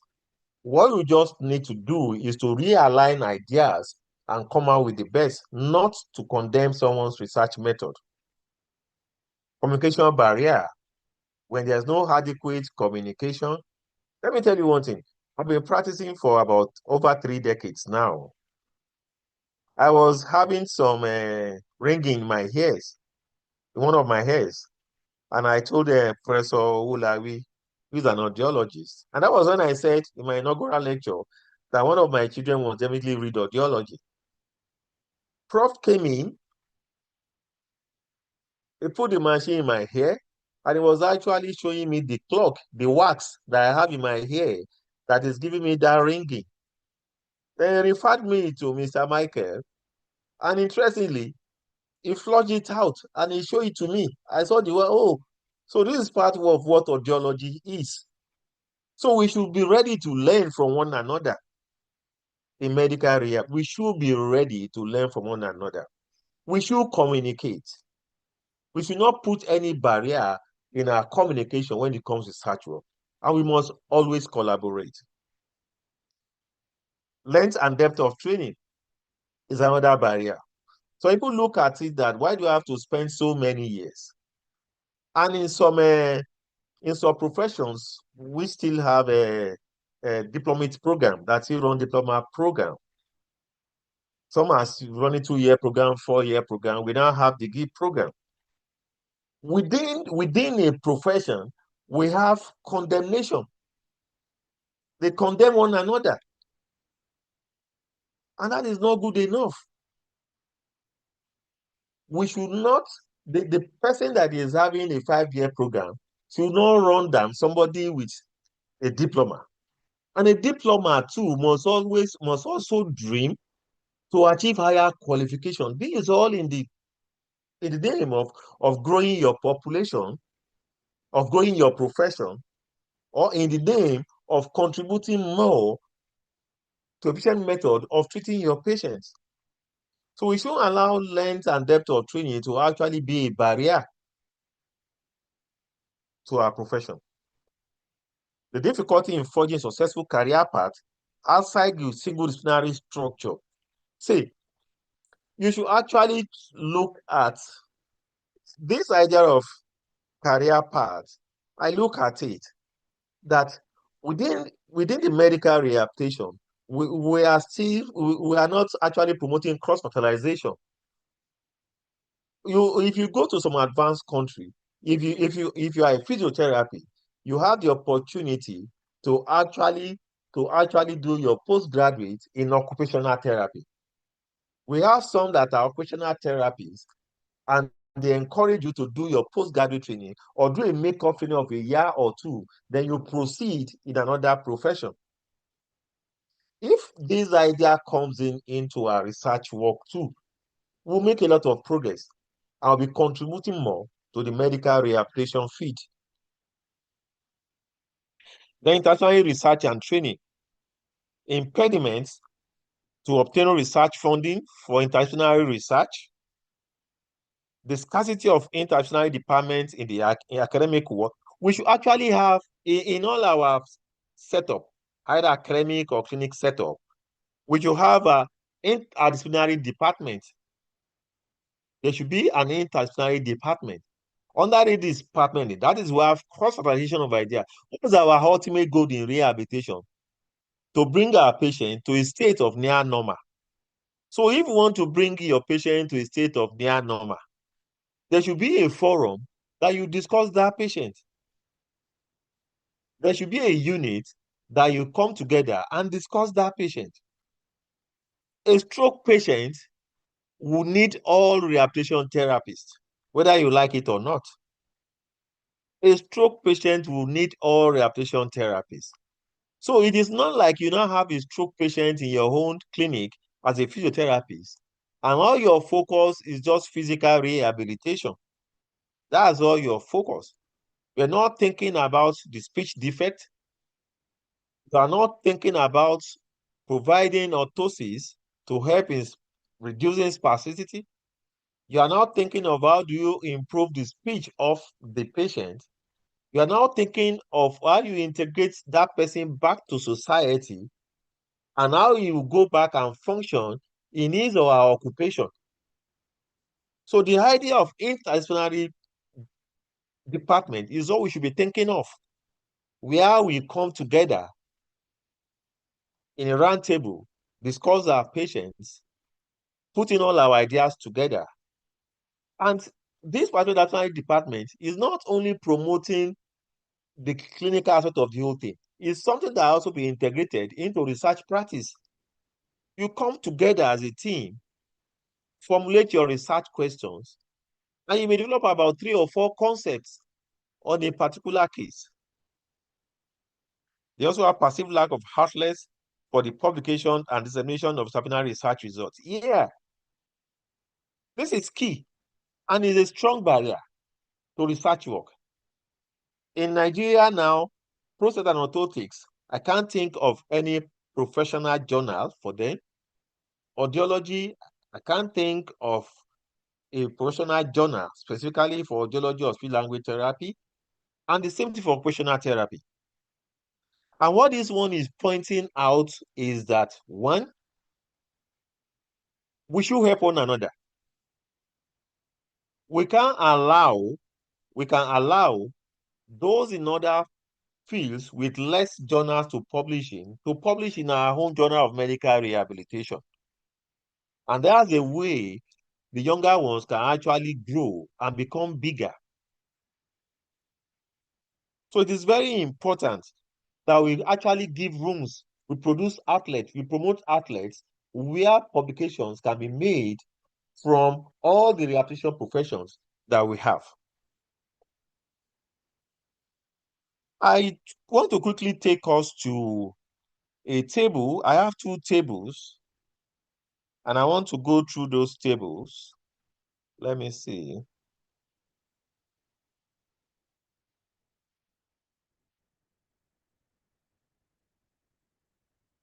Can you see the screen I'm sharing, the table I'm sharing? Hello? Yes, sir. Okay. If you look at this table, it's actually the outcome of a study. It's in a clinical setup. I tried as much as possible to actually get the country and the clinical setup where this was done. It was actually the outcome of Please, you can reshare the table. I think you are not on the table page, please. Okay. Let me see. Or is it the one with table 1? Summary table of 1, response to questions about that clinical. is it. Okay. That is it. That is it. Okay, sir. Thank you. Yeah. So when you look at this, is actually a questionnaire study. The first one is opportunity provided in that clinical setup. If you look at it, when they get the opportunity to present at conferences in that clinical setup, 20% of them said yes. Sorry, 79.28% of them said yes. Whether they are allowed to do, they have mentoring and supervision, 71%. Whether they are actually involved in active research projects, 54%. Opportunities to write research paper, 50%. Opportunities to publish, 42. Regular research group, 27. Writing project, 23%. This is a typical clinic. And when you look at it, where we are having between 7% and 54% are whether they are involved in active research projects, but half of them said yes. Opportunities to write, half. Opportunity to publish, 42%. Regular research group, 27%. Whether they are involved in any regular research work, you can see 27. Whether they are involved in writing project work, 23%. Let us look at time provided. Time given to them, about 0 to 10 hours per month, 37%. 11 to 20 hours, 14%. More than 20 hours, 17%. You can see how slow the percentage of actually utilizing opportunity on research, how low it is. Then look at it, IRB and IRC. IRB is more or less like a review board in that hospital where this study was done. See, 28% of them have a review board. Like I said earlier, this review board has actually look at the level of involvement in research work, level of doing clinical work on patients. You can see 28%. So it's more or less that is a global problem. And I look at long-term commitment, those that say they have a long-term, so they actually have a long-term commitment of doing this research work. But do they do it? But in terms of their choice, job choice, whether they have opportunity to work in a research area, we have only 34%. You can see this table is actually pointing that we have a low research work in the clinics. Let's look at the table 2. This table 2 is also level of involvement on research work. 71% say yes, they have presented research work. Then whether they have published work, you can see 30%, that is low. Those that have not published, 69, that's about 70% that have not published. Whether they have enough time to conduct, only 34%. So what I'm just trying to drive out here is that the opportunities are there in the clinic, but we are not utilizing it. Then it comes to interest, whether they have interest in presenting at conferences. Yeah, 69% have interest in presenting at conferences. See, when it comes to conference attendance in Nigeria, we are just not there. We are just not there. People are not really interested in attending conferences in Nigeria. In this foreign hospital, about 71% are interested in publishing, that they wish to publish work. So they have that desire. They have desire to. Then they look at the primary barriers, the top 3: time, mentorship, and opportunity. So these are the top 3 primary barriers identified. The lack of time, 47%. You can see that is high. The lack of research mentorship, 12%. The lack of opportunity, 11%.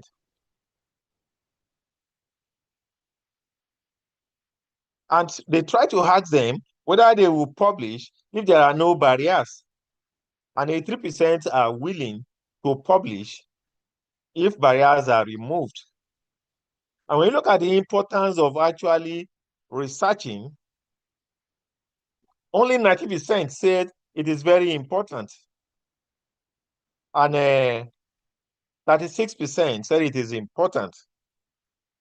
And somewhat important, 34%, not at all important, 9%.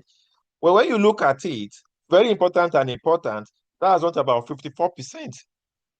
And 34% is saying there's somewhat important. So that means when you look at very important, and somewhat, you add the 3 together, you come to realize that doing research work in the clinic is extremely very, very important for us to do. So now, how can we overcome barriers? How can we overcome barriers?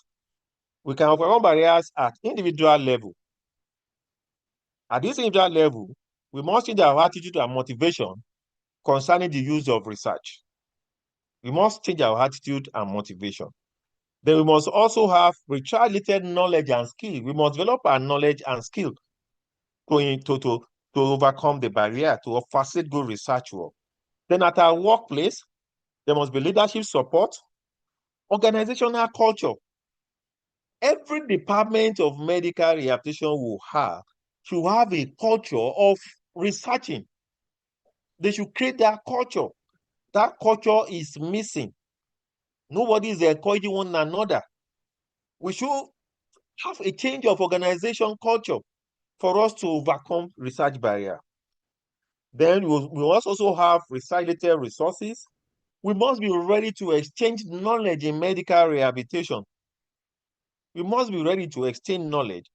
And other factors are such as developing evidence-based practice guidelines. There's hardly a guideline I can think of in medical rehabilitation in Nigeria. We have gotten to a stage where we should have an evidence-based guideline that will regulate research work and practice in the country. Involvement in external meetings, network, and conferences. I will talk more about networking in my next paper. We don't attend conferences. We don't attend conferences. Probably about 5% of your therapists in Nigeria or 2% are attending conferences. And we should also attend one another's conference. In medical rehabilitation, we should not cover anything. We should not cover anything. We should allow other professionals to come and present their research work in our own conferences. We should open doors for one another. We should encourage one another. All these are very essential for us if we actually want to overcome the barrier. Encourage professionals to more rapidly consume the research literature and implement findings. Please, let us read. Let us read research work. Let us look at summary of findings. Let us look at how we are going to implement these findings. It is not just for publication's sake. It is not just for promotion's sake. It should be to improve the quality of life of our patients, to give them a full rehabilitation, taking them to a state of near normal. We need to read wide, not routine practice. Full resources to make regular contact with the scholarly literature. Look at who and who, those who are ruling in orthopedics, those who are ruling in neurology, those who are ruling in pediatrics. What are they publishing on? Let us look at the publications of other professions in the medical rehabilitation to see what their literature is saying. We need to update our literature. Encourage professionals to conduct research in the context of their clinical practice. You are right there at the clinic. Document, conduct research in your clinic, and make it a daily affair. Conduct research during daily clinical activities. In the clinic, you have the opportunity to have a daily documentation of your patients. Let's do this and think of how to improve our practice. Student research in university is of great importance. See, Nigerians will criticize publications forming from the academics, that students are the ones doing the work. Yes, all over the world, globally, even the so-called advanced science world. In this advanced world, they rely mostly on student project work. Student doing the work does not mean the student that is doing it.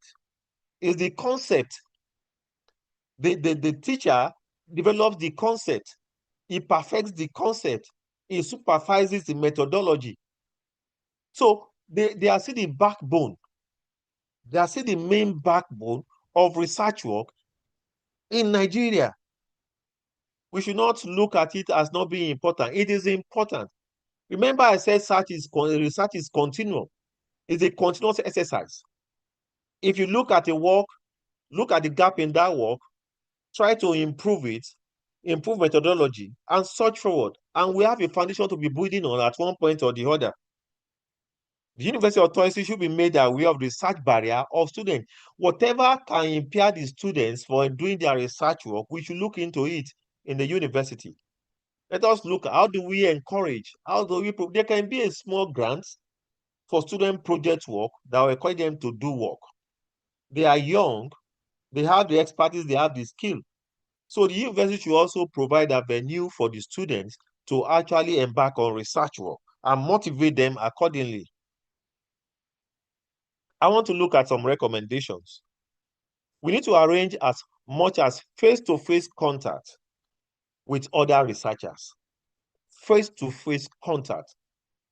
That's interdisciplinary approach to research work. And Research Advice says, as much as possible. We must be thinking, Nigeria is a poor country. In quotes, is a poor country economically. We should have to look for a way how we go around our research work with little fund, and how we embark on reliable and safe method of collecting data conservatively that will not consume a lot of funding. And we need to actually utilize the staff members. You can't do it all alone. to also join in data collection so that you can come up with a larger and required sample size. Say, I look at it and I said, if you have been practicing for 10 years, for 15 years, 20 years, 25, 30 years, you are nothing when you are not quoted. If you are in academics, you are in the clinic, and they put your name, your full name on the internet, it should say something about your contribution to your profession. It is not only when they put your name that they see it in WhatsApp or they see it in Facebook or they see it on Instagram or X. That is not what you are in your profession. You must, and the only way you can be quoted is only when you do research work, when you are involved in research work and you are involved in publication. Permit me to just say one proverb in Yoruba and adage. I don't know whether I can. Wọ́n ní Ọlọ́run má jẹ́ ká kọjá bí ìjì tó kọjá lórí àpáta tí kò nípa kankan. A snake that crawls on the mountain and it doesn't leave any landmark is not a snake. So is a snake that does not leave landmark has not achieved anything. So it doesn't have any achievement. So you must endure that you do research work, you publish your research work so that you can be quoted, you can be referred to, and people will know that you have come, you have played your part, and you have excelled.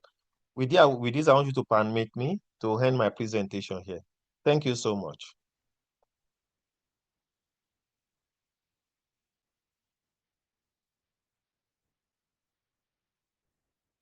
Thank you so much, sir, for the presentation. We're very grateful. So now we are going to the next aspect, which is rehabilitation research stakeholders and their respective roles, which will be taken by Professor Ayo Shisoya.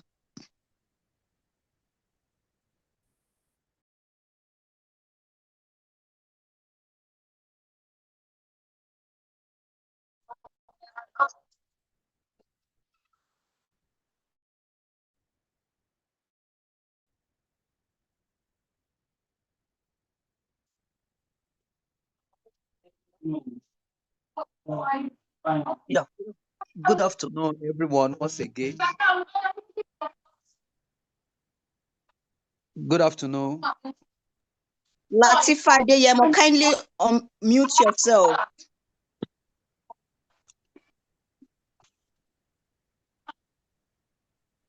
Yeah, okay. Good afternoon once again.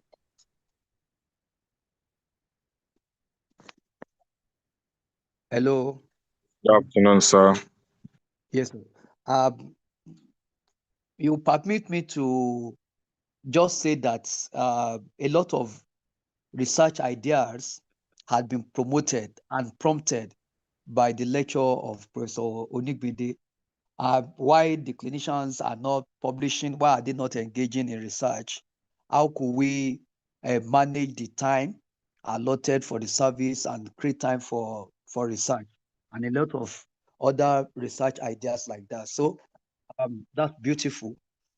Now, as we go forward, we'll be taking rehabilitation research stakeholders and their respective roles. In the course of the first and the second presentation, the stakeholders had already been identified, unamplified, but now just to amplify the rehabilitation research stakeholders and also explain or identify their roles. So rehabilitation research, as we said, focus majorly on how to better our service delivery, how to propagate what we do to the larger society to see. And additionally, like what Professor Onigbide ended up with to say, that is also to register our imprint in the soil of history, that our imprints needs to be registered, that so person work so on this aspect of rehabilitation medicine or rehabilitation sciences, and he or she has been able to put this on the table. So this is very, very key. Relevance of rehabilitation research, we also look at it from the angle that before we begin to talk about the stakeholders, we also need to consider the relevance of rehabilitation research. Majorly, rehabilitation research is a described research process that is logical, replicable, and evidence-based approach or approaches or procedure towards rehabilitating diverse patients. It also comes as a model to inject a kind of advancement into the healthcare frontiers with adaptable strategies for treatment, informed policies, procedures, and practices. It also talks about for continued relevance in health and life balance. In the global view of medical practices, the rehabilitation medicine is key in what we do, and therefore it is necessary to continue informing the relevance in this domain. So very, very important. Now, who are the stakeholders and their roles? I'll be talking each of these stakeholders and at the same time presenting their roles as we go on. Number one, stakeholders to be mentioned, I classify this as rehabilitation institutions or agencies. Now, rehabilitation institutions, we have our own umbrella body, the Medical Rehabilitation Therapists Board, as an example, or Federal Ministry of Health as an example, or institutions where we work with is also an example of rehabilitation institutions and organizations. So what is the role, or what are their roles? Number one is to formulate policy based on the research findings. Now, one of the reasons why the clinicians are not making use of their findings, I may be wrong, but that's what I perceive. That is that the rehabilitation institutions, organizations are not coming up with the formulations of policy based on research findings. The research findings are just stuck there, and no policy to strategize them into use or to make them into use. So the rehabilitation institutions, organizations needs to x-ray, harvest the research findings and translate these research findings into policy.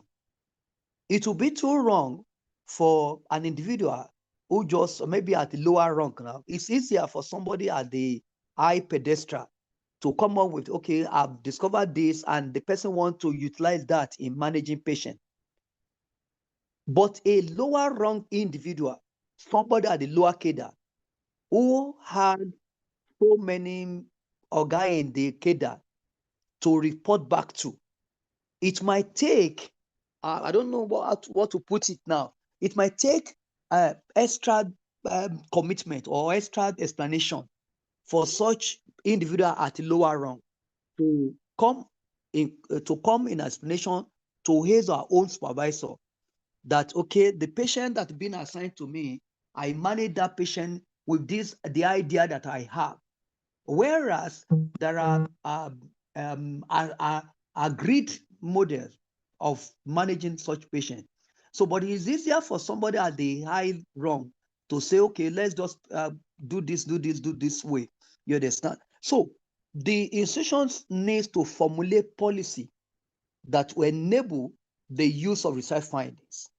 Number two, the rehabilitation institutions organization make decisions about processes of how research conduct should be engaged.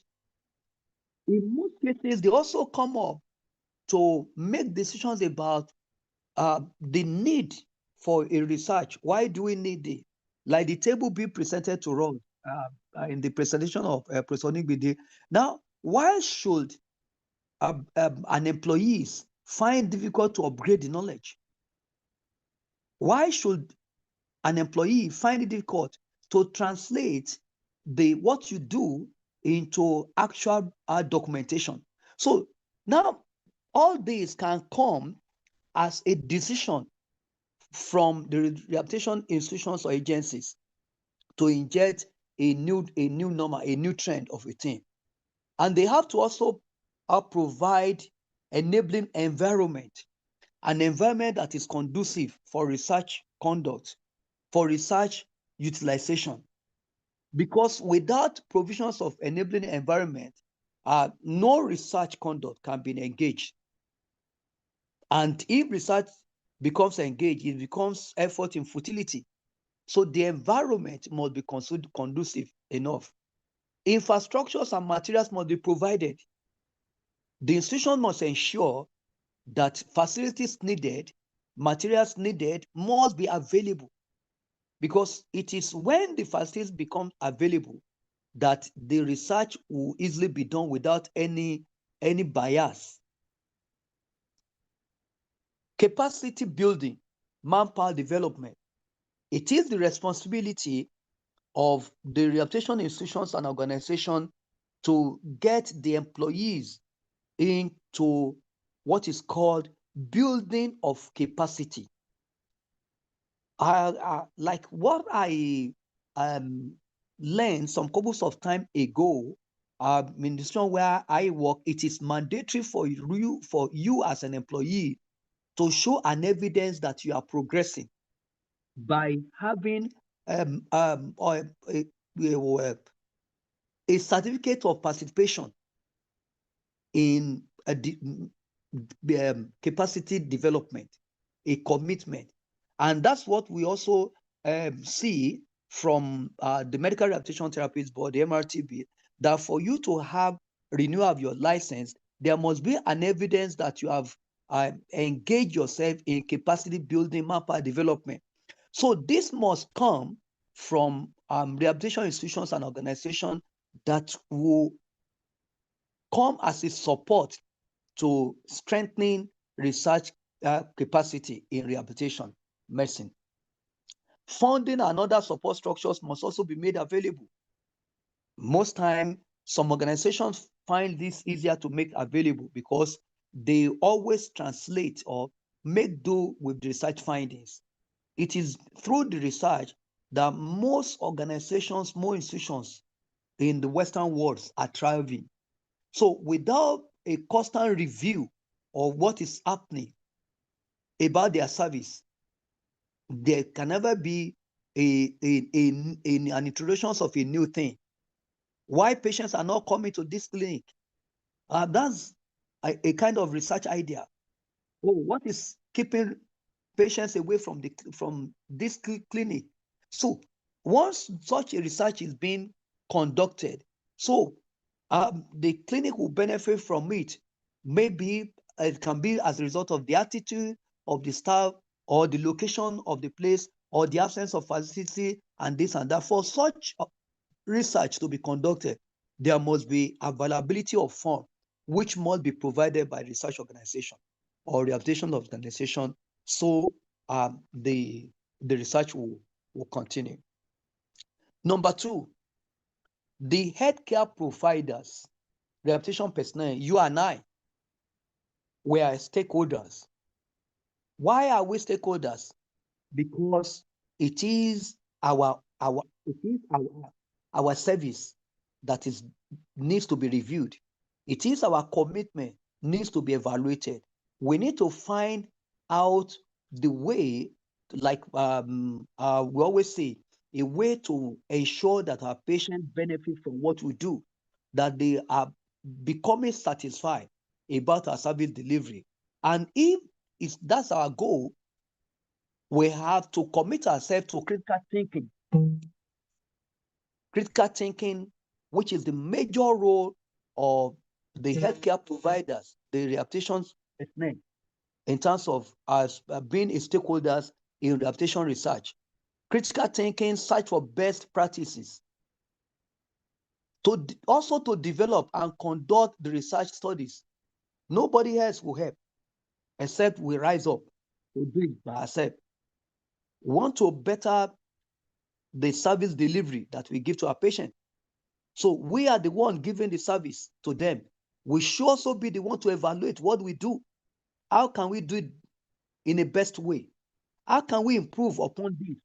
So we must develop, we must do this, and we must also implement the generated evidence-based rehabilitation research outcomes. I was just thinking when Professor Nibi was saying, okay, the clinician will come out with findings and they will not even practice what they have come up with. Why do we engage in such research and you can't make do with the research findings? So it is important for us to implement what we generate, if need be, to give, if you don't have the convenience, you understand, or the convenience as well, to explain to somebody that is higher to you in the pedestal, you can as well make the findings available for such person and submit yourself for interrogation to disseminate the research findings. And because by doing that, it will also convert for support towards implementation of the generated evidence-based research outcomes. We must as well review of the evidence-based research outcomes. This must be done periodically. We have to determine the time to review the research outcomes because the outcomes of today might not last for the next 5 years. Therefore, it is necessary for us to inject into it the models of review of this evidence-based research for us to continue in the business of attending to the needs of our patients. Number 3, allied researchers. These are also part of the stakeholders. The allied researchers, they are not major in the areas of rehabilitation medicine, but they are part of interdisciplinary team that the work that we do also comes as a model of enhancing what they do. Therefore, they are allied researchers in the field that we are. Like for instance, now in the rehabilitation medicine now, so there's nothing stop somebody from the realm of, let's say, neurology to be as an allied researchers in what we do here. So because most of the things that we do here also have implications on their service. See, when we are managing the younger ones too, you understand, it might necessary for a pediatrician to be an allied person in this area. So they can also come in line with research in the realms of rehabilitations that has to do with the categories of patients that they work with and other related issues like that. Like for instance, now the issue of nutritionist is also necessary.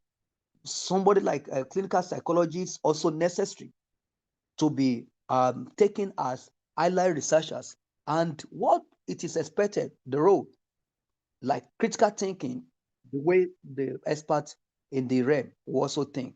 Development and conduct of research studies that will improve the service delivery. Review of evidence-based research outcomes, and as well to advance the research frontiers in rehabilitation medicine and as well as allied professions.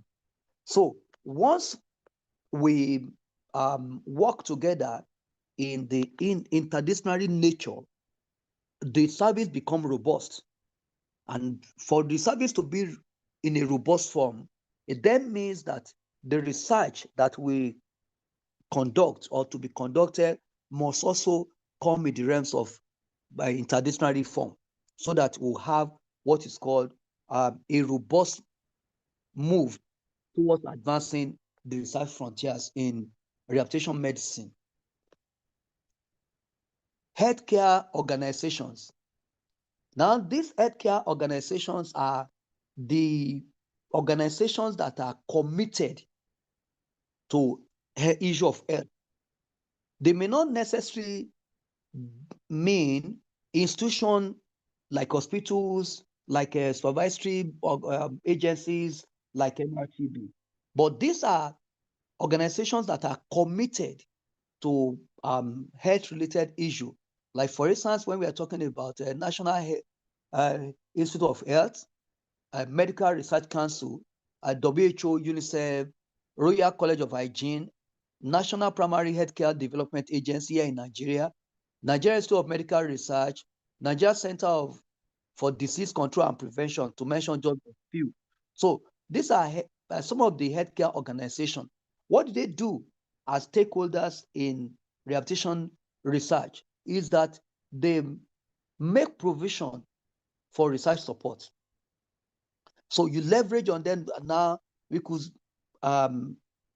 understand that WHO support works in the realms of the health all over the world, ditto to UNICEF.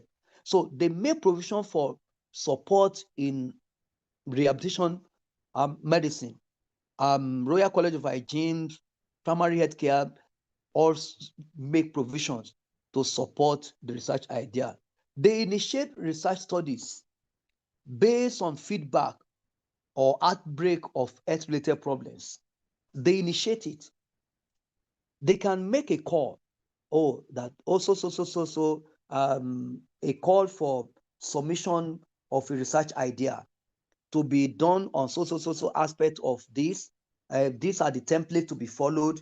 Okay, if this is done, this is the amount of support that we're going to give. So with that, they come up with initiations of research study. And this might come as a result of the feedback they have or outbreak of health-related problems. When the issue of COVID-19 pandemic came up, a lot of health organizations came up with promotions of research studies. They initiated a lot of research study. How could you rehabilitate this? How can you do this and that? And they also make fund available. So researchers are in tune to go in line to get answer to the problem due to outbreak of health-related problems. Also, they ensure conduct of high-quality rehabilitation research because they have a gatekeeping, they have structure, they have template, and they have standard to go in line with. For a researcher to satisfy the interests of these healthcare organizations, there are templates to work with and there are standards to attain. So if you fall short of the standard, it means that you can't work with them. If you are not ready to follow the template, it means that you can't go in line with them. And they also involve in enforcement of the implementations of research findings and solutions. Policies came out from them regularly.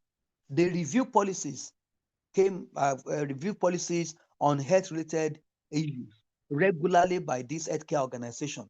And the moment it's being reviewed and released, it means that every individual who are signatory to that must go in line with the execution of what has happened.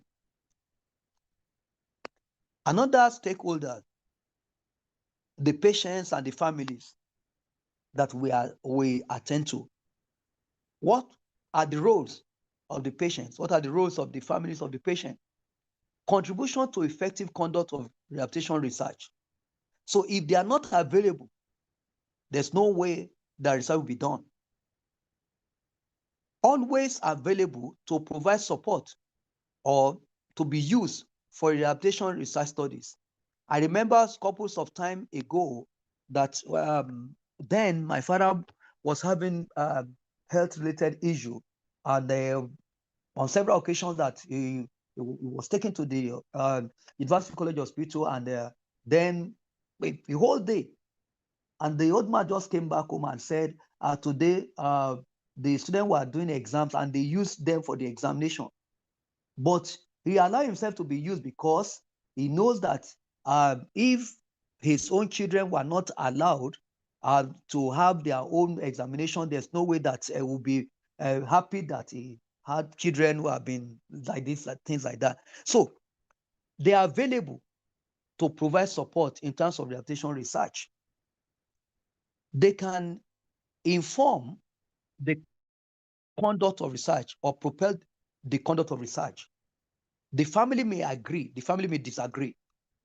So, but most time, we don't always see patient disallow himself or herself to be used for examination, for research study.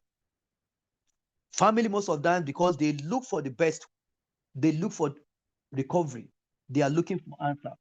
So whatever that will help them to come up with the answers, they're always ready to support. They influence rehabilitation research outcomes. They play a critical role in rehabilitation research. They can make it, they can mar it.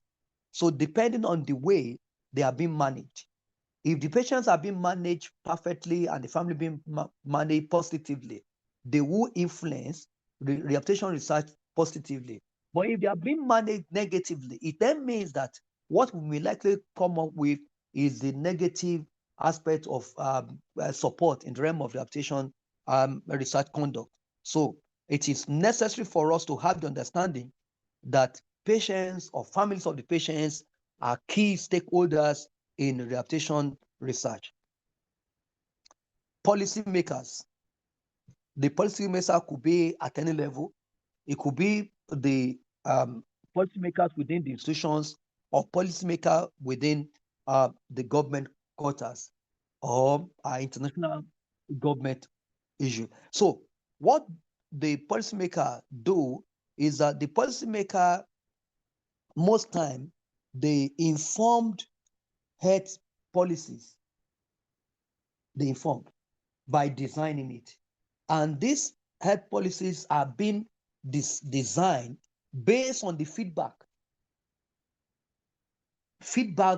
gotten from different quarters who had engaged or who had utilized the findings of the past. So that comes in a way to inject a new normal, a new idea into how research will be conducted. About 20, 30 years ago, I wouldn't know that to conduct a research that you need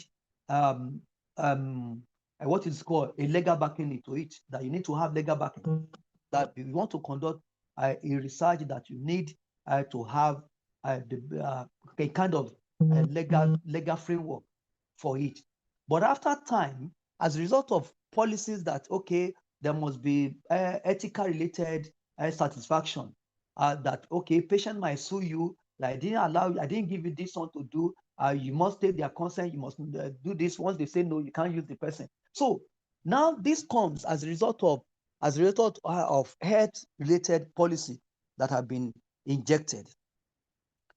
Policymakers influence health decision making because through the policies given or in the introductions of the policies, they can as well inform decision on how to go about research. Policy can also lead to the nature of the research to be conducted and how to conduct such a research. With the policy making in the realm of research, the researcher now have a boundary to work with. We have a boundary. You have areas where you cannot go. Like for instance, now as a researcher, there's a room for you to integrate people or other profession that you may not easily utilize. Like for instance, now you want to work on the rehabilitation research that has to do with empirical study, and you don't have what it takes to analyze the data. There's nothing stop you from getting involved. Somebody from areas of quantitative knowledge, a statistician that can help you, giving you the idea of also be a partner in the areas of analysis of the data to be obtained. So these are models coming from the policymakers, then influence the conduct of rehabilitation research. There are policies that will say, oh, this cannot be taken, this should be taken. So all these ideas always come as a result of the relationship of the stakeholders. If the policymakers are not there, the issue of rehabilitation research might not have the what I feel to call the normal order. We can just do it anyhow. So, but because the policy are there to be adhered to, so every researcher must follow the laid down procedure in making the research. There are other stakeholders, research management units or agencies. In all institutions, in all ministries, and that has to do with anything that has to do with research, they have what is called the research management unit. The research management units or agencies, they provide technical support and guidance on how to conduct research. Technical support, whatever idea that you have, the moment you share the idea with them, with the unit has a way to school you on how to go about it. I remember some couple of time ago that we are trying to submit a proposal for an organization, and we are looking for how to itemize the budget. So we have to relate with the research management unit of the institution, and the research management institution gave us a specific models of how to do it because they have a template for doing this. Or 10% of this is from this, 1% of this is from this, 20% of this should be from this to from that. So that makes things easier, and they are available as a stakeholders to provide the technical support. In most cases, relationship with research management units or agency help the research to become fine-tuned, to sharpen the research ideas. What you think that might not be researchable, the moment it is being shared with them, based on the expertise and the experience of the research management unit, it could become fine-tuned. And a new way of seeing things might also be injected. And they're also there to give ethical and legal frameworks in terms of support.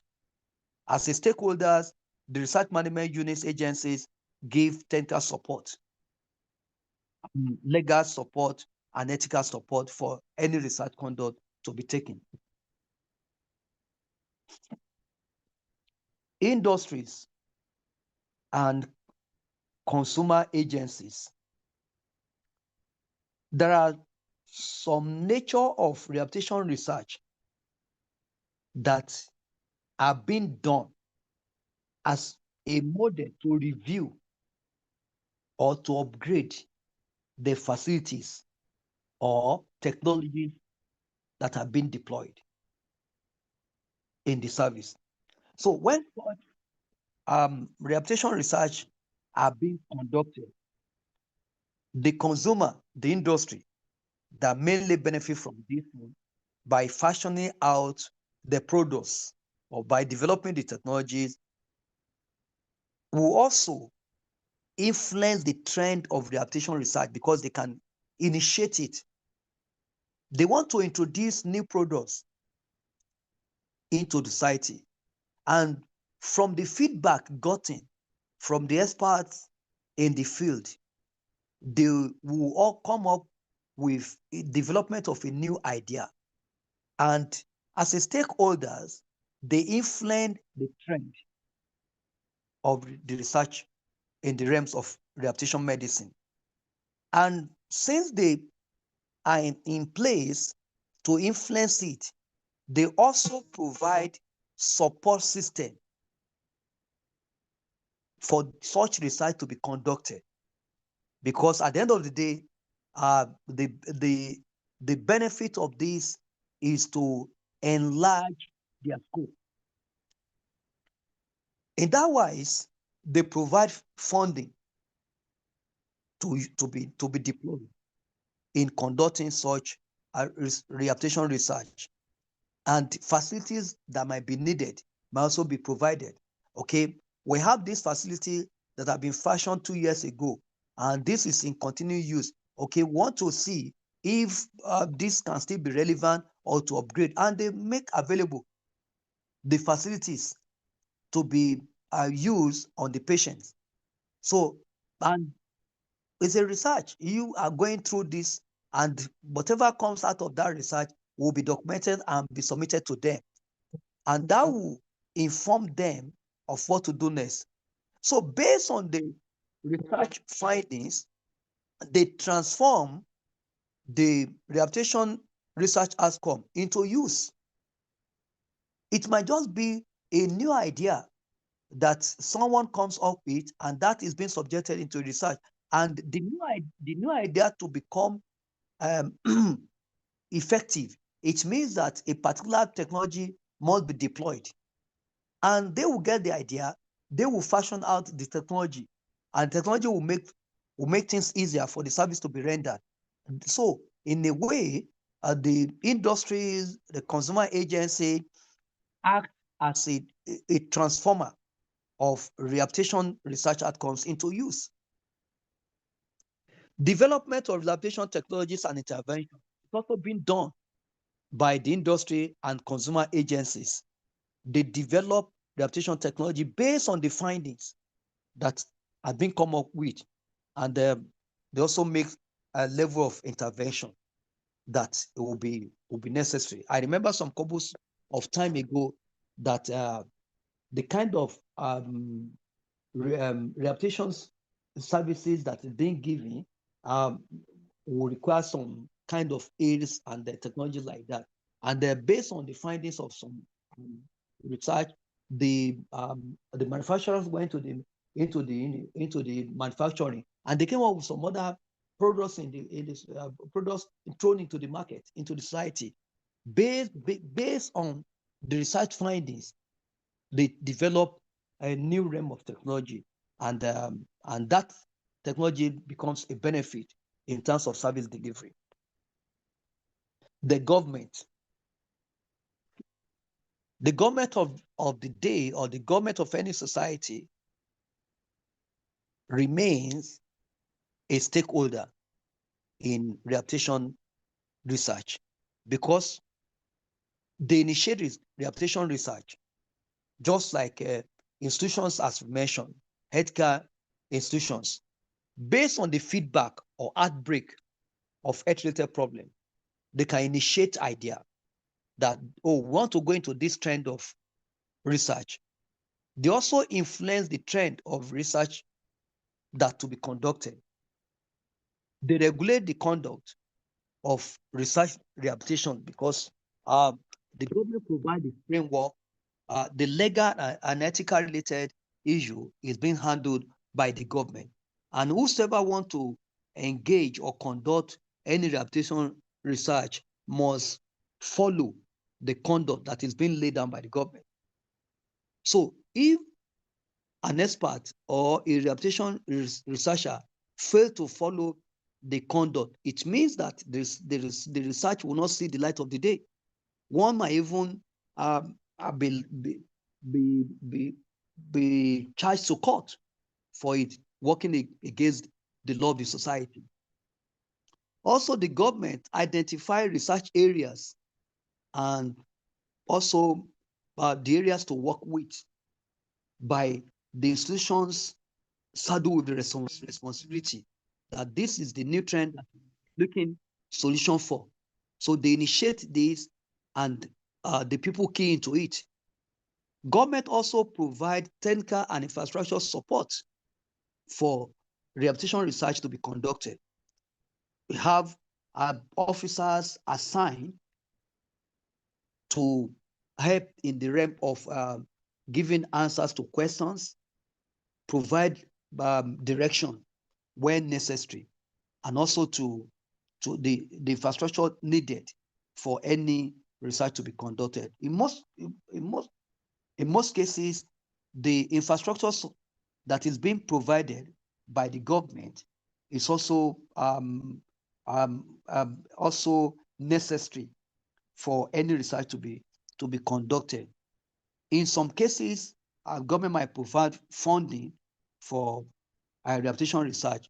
Like now in Nigeria, we have majorly now we have the TED fund that is making available the funding to support any form of research in which rehabilitation research also benefited from. So provide provisions of funding. Government also disseminate rehabilitation research outcomes through their agencies to the public. So I remember some couple of time ago that social behavioral changes came as a result of research finding that irrespective of the health issue that you have, you must have what is called a social behavioral change. Believe that, okay, you'll be well wherever you are being taken care of, wherever you are being taken care of. So this became a vocal point of the government order to disseminate to nooks and crannies of the society. They enforce, government enforce and implement rehabilitation research artworks. They can enforce it that this has been discovered and it must be utilized. So government has the capacity to enforce this. And once government enforces the research outcomes, it becomes an issue that everybody must key into. Implementations of rehabilitation research outcomes start directly the moment it becomes enforced by the government, because nobody wants to be under the law. So therefore, when government gives directives over that and people just go in line with it. Collaboration services. So government collaborates with researchers to better the lots of the patients and also to make service delivery enduring for the patients. So they can support, they can collaborate with through agencies of the government. Most of the time, government do make some level of collaboration in the realms of rehabilitation research. Then we have the advocacy groups, the society of patients of this, the family of this, the association of these service providers, etc., etc., etc. Like that. These are advocacy group. So the advocacy group are also major stakeholders in terms of rehabilitation research because they influence the trend of research to be undertaken, to be conducted. Advocacy group, like for instance, the Association of Medical Rehabilitation Persons. So the group knows what is doing, knows what is expected, and they come up with the idea that, okay, how can we better the service delivery? So initiatives of research in that order will come. And as well, promotions of rehabilitation research outcomes. It's also been done by the advocacy group. They can also inform policy development. Most of the time, they inform policy development through their participations in research and also promotions of rehabilitation research. They also do that. Another stakeholders to be mentioned is the funding or donor agencies. They are key stakeholder also, and they play a very vital role by provisions of technical support and provisions of financial support. So with this idea, most time, whoever makes available fund also have a say to dictate the nature of the research.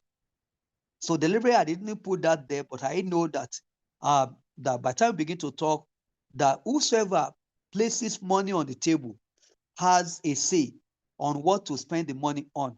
So the funding or the donor agencies, they have a specific way, a specific rehabilitation research they want to engage in, and they make available their fund. Okay, we want to see the possibility of this and this and this, the area of the direction, and the money is being made available.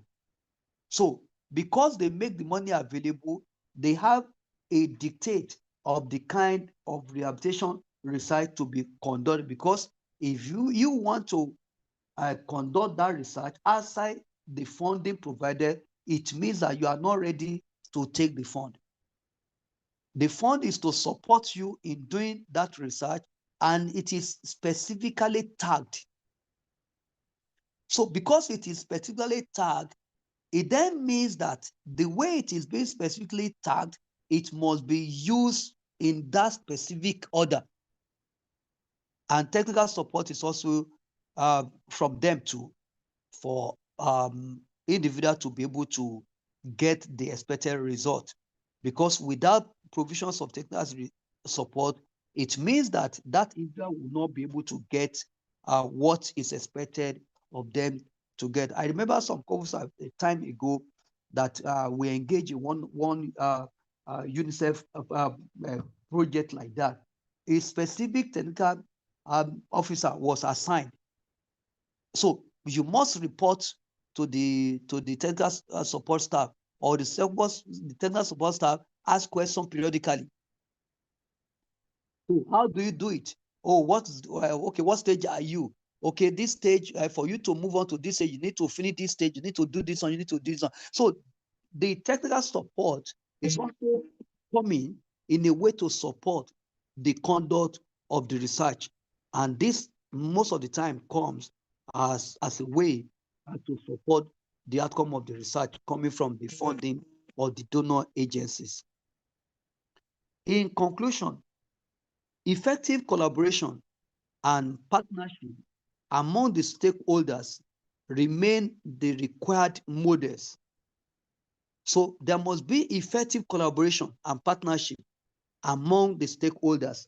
We must be able to collaborate and work together. We must be able to partner with ourselves to be able to work together.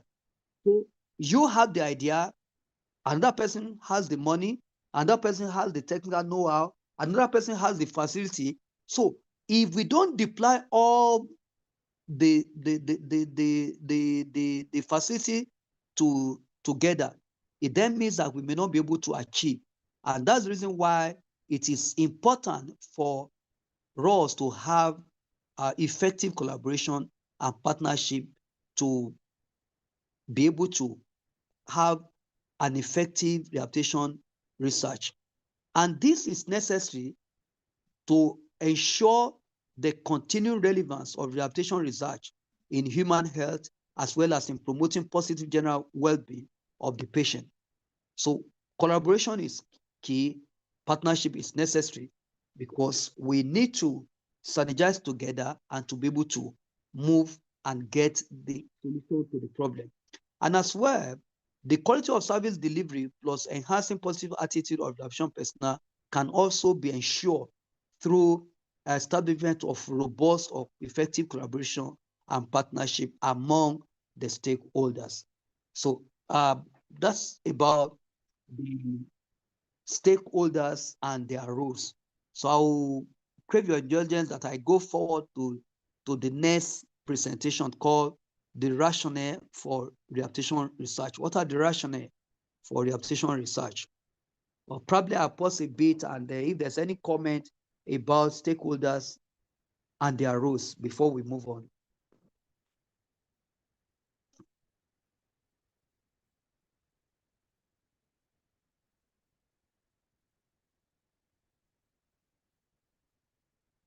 Any comment, or should I just go on directly?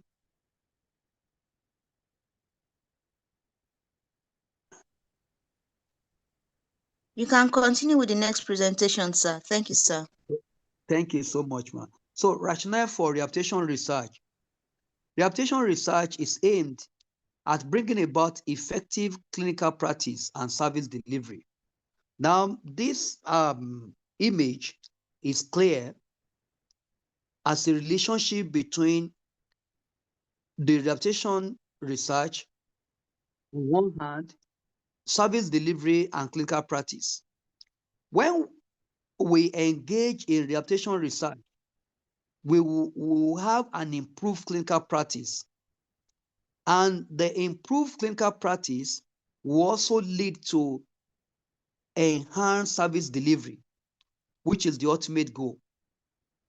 And for us to have improved clinical practice and improved service delivery, it means that rehabilitation research remains a key.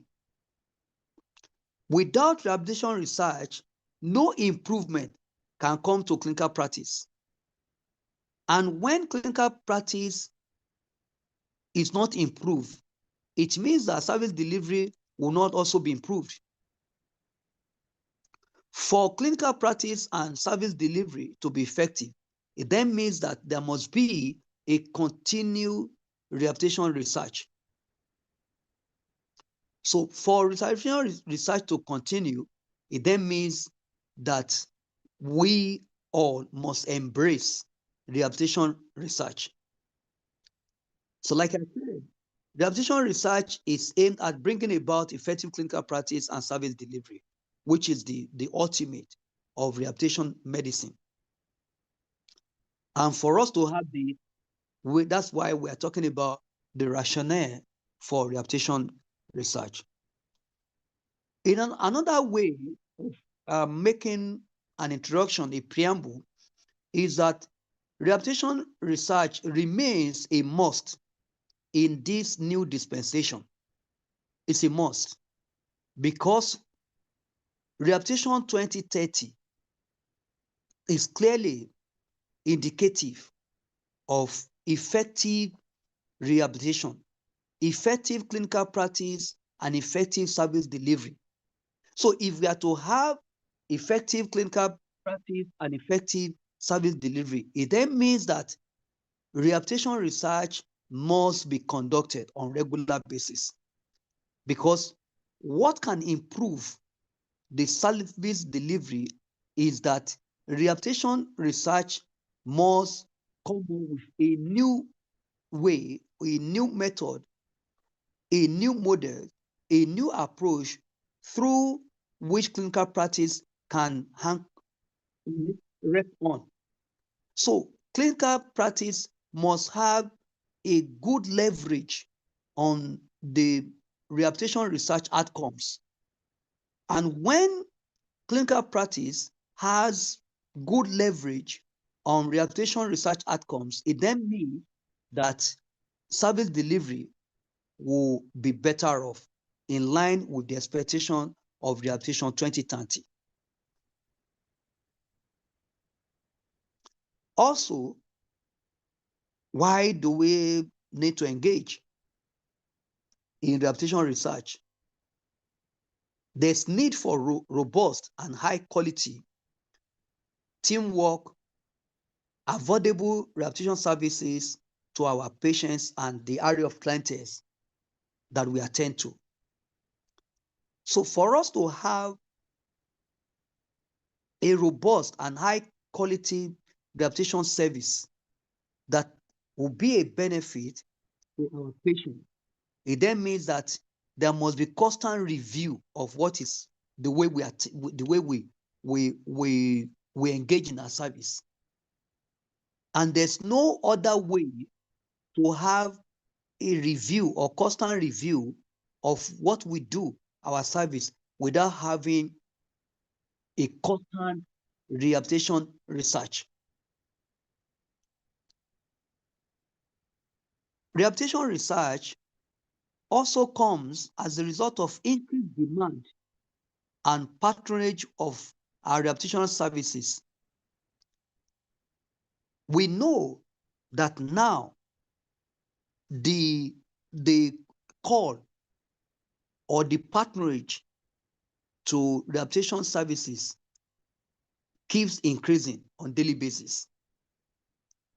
The prevalence of access to rehabilitation medicine is on the high side, very high now, with what is happening all over the globe. And because of this high patronage of rehabilitation services, new way, new models, new approaches of giving the service to this continue in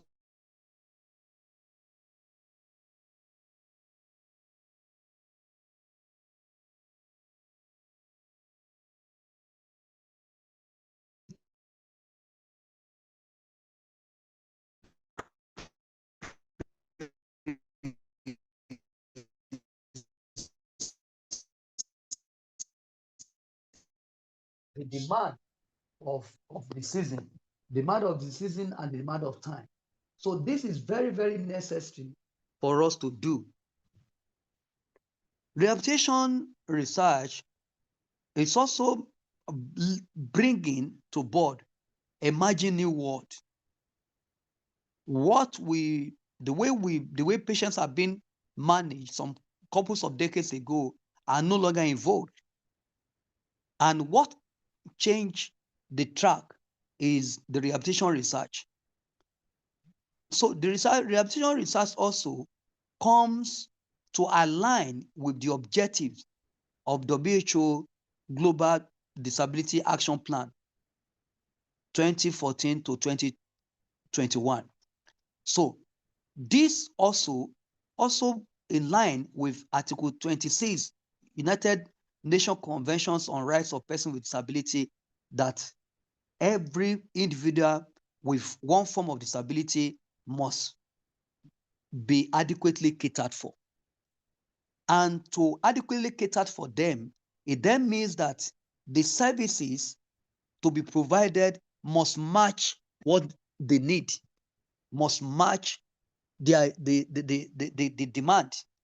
The nature of the conditions must be taken care of by the service that will enable restoration. So if that is not done, it then means that the rehabilitation science, rehabilitation medicine is not evolving. And for rehabilitation medicine to keep evolving, it then means that there must be rehabilitation research. Rehabilitation research also strengthens rehabilitation services and programs as we mentioned. So it comes to upgrade it. Due to rehabilitation findings, so many skills have become imbibed now for us to know what to do. I know before now, by the mentality of Nigeria, each profession works independently. Maybe as a result of a lot of cultural issues, work independently. But because of the rehabilitation research findings outcomes of time, so we've been able to see that interdisciplinary collaboration is very, very key in the service that we render. Most people now leverage on this collaboration.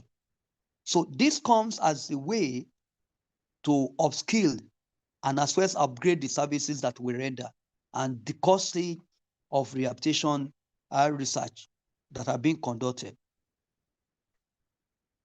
Thus, rationale for rehabilitation research is all-encompassing,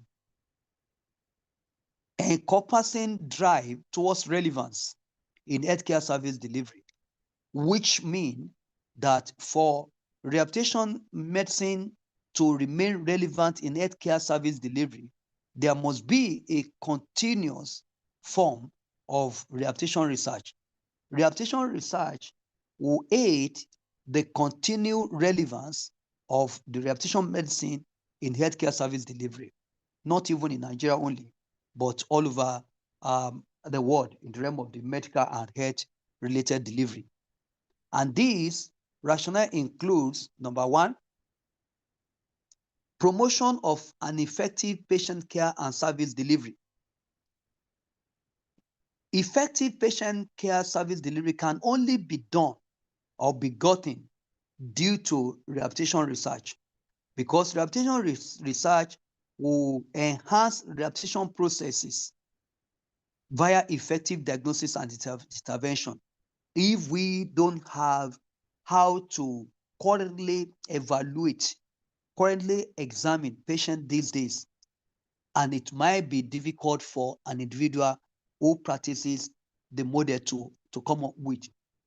Like I was privileged to speak in a forum, and I said years back, in about 20, 30 years ago, when we are talking about issue of stroke, it's only meant for the people of the old. But now we are seeing younger adolescents presenting with issue of stroke, and we get wondering. So what has helped us is because that the rehabilitation research has been able to project how such individual could be assessed and how such younger individual could be rehabilitated.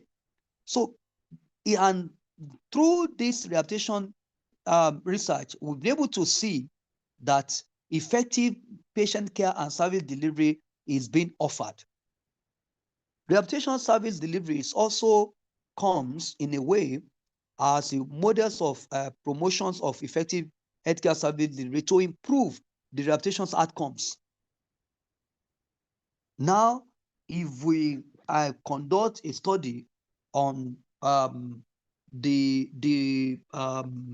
rate of recovery or the prevalence of recovery of individuals who have health-related problems in the area of rehabilitation, we see that now that the prevalence of outcomes, better service delivery is increasing, because we most of the time we leverage on the research findings, and we go through that to attend to the needs of the patient. And because that is being done, we now have improved rehabilitation outcomes. Many are coming out with what an improved result. It also leads to restorations of the lost functional abilities, because new normal facilities, new normal technologies, new normal procedures are being followed, and thereby bringing about restorations of the functional abilities that are already being lost. It also brings about the improved general well-being and quality of lives of the patients, because once the patient is managed appropriately in a better form, then the well-being of such individual become enhanced, and the quality of life will also become improved. It also leads to the recovery process and phases, because of the fact that most of the service provider leverage on the findings as a result of research conducted. Number two, promotion of effective healthcare system and service delivery process.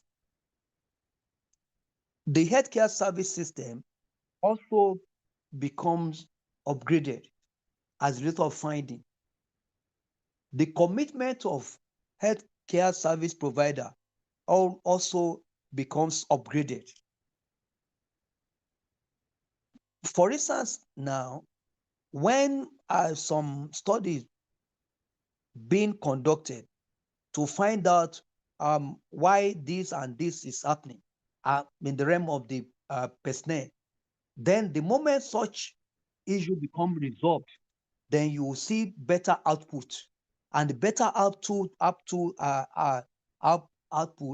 will also me that there is going to be a better clinical practice leading to better service delivery, which might be an evidence-based research which enhances or promotes evolving healthcare service system, which will make meeting up with the new trend in healthcare industry.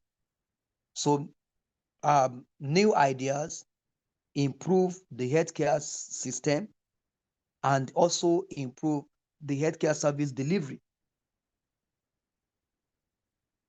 And I know that as research in the realm of rehabilitation continues evolving, there's going to be new models, emerging models will be coming, and all leading to the better clinical practice and better service delivery to the patient.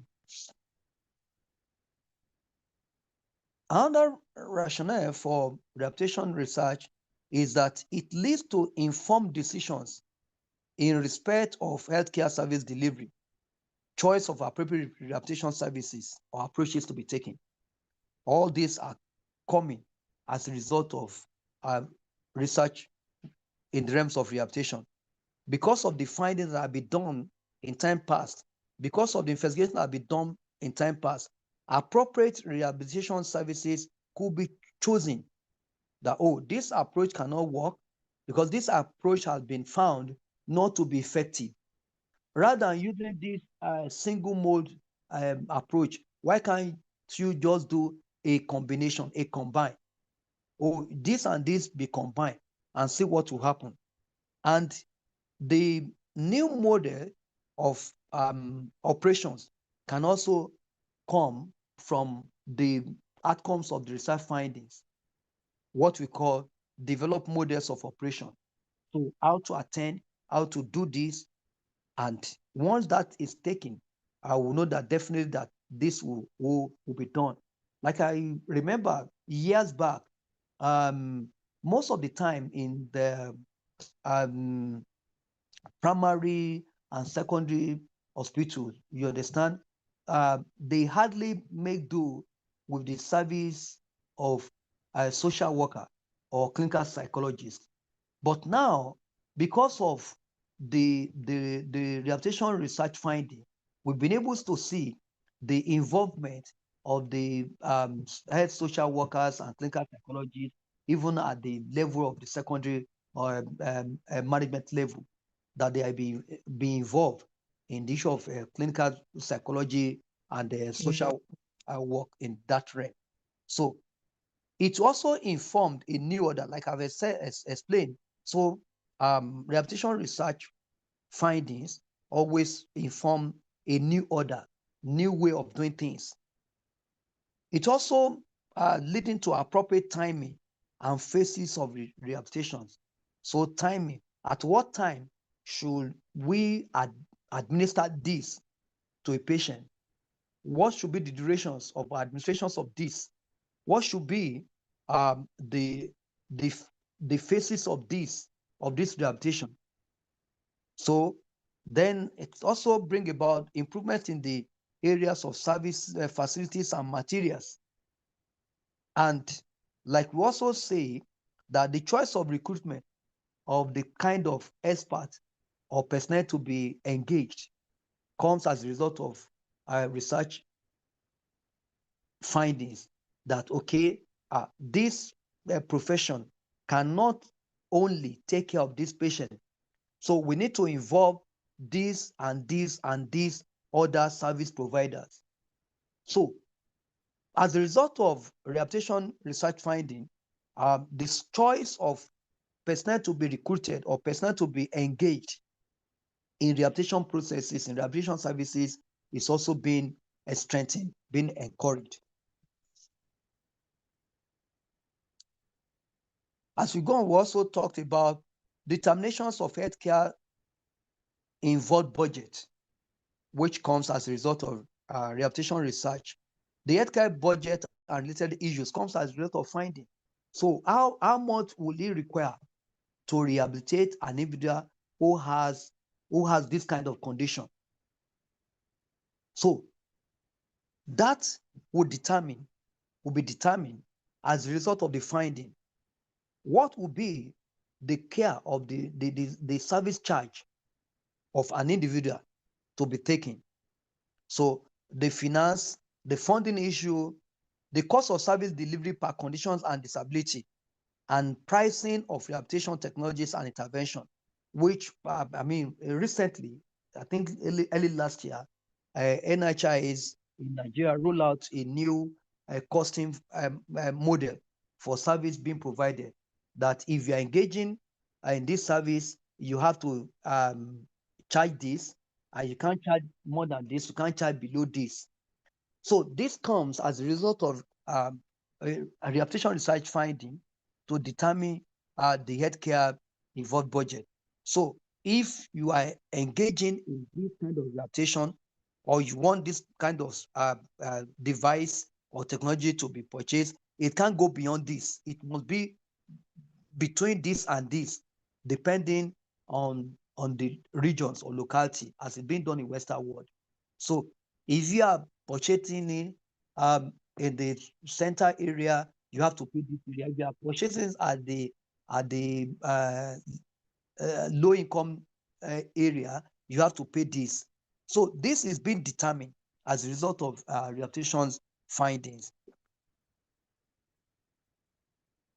Determinations of interdisciplinary networking and collaboration, which is also another rationale for rehabilitation research. It enhances rehabilitation healthcare service delivery, because once we have the involvement of interdisciplinary networking and collaboration, it will make the work easier, because you do your part, I do my part, you contribute your quota, I contribute my quota towards rehabilitating an individual. So it will better for that individual than when one person is doing 5-man job on that patient. So if the all 5 individuals that need to be involved are coming around to do their bit on a patient, it then means that that patient will be better taken care of than when one single person is doing the all 5 work on that patient. And that could only come as a result of the interdisciplinary networking, which comes as a result of rehabilitation research. And it enhances equity and access. So rehabilitation research gives way for the access, and gives way for equity, and as well increase efficiency and outcomes in terms of service delivery. It also improved rehabilitation interventions and strategy, because leveraging on research findings that has been conducted, you understand, will enable whoever wants to go in line with it to do what is appropriate.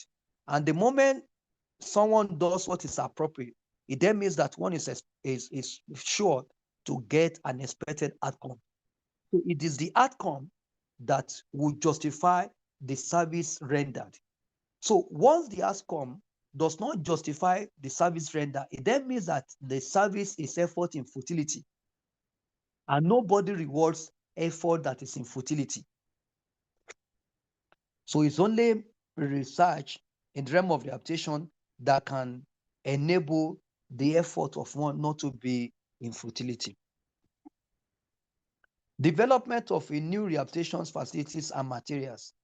Rehabilitation technologies, like we said while we are talking about the stakeholders, that through the research findings, the industry or consumer agencies will support the research through the translation or transforming of research ideas into models or technologies.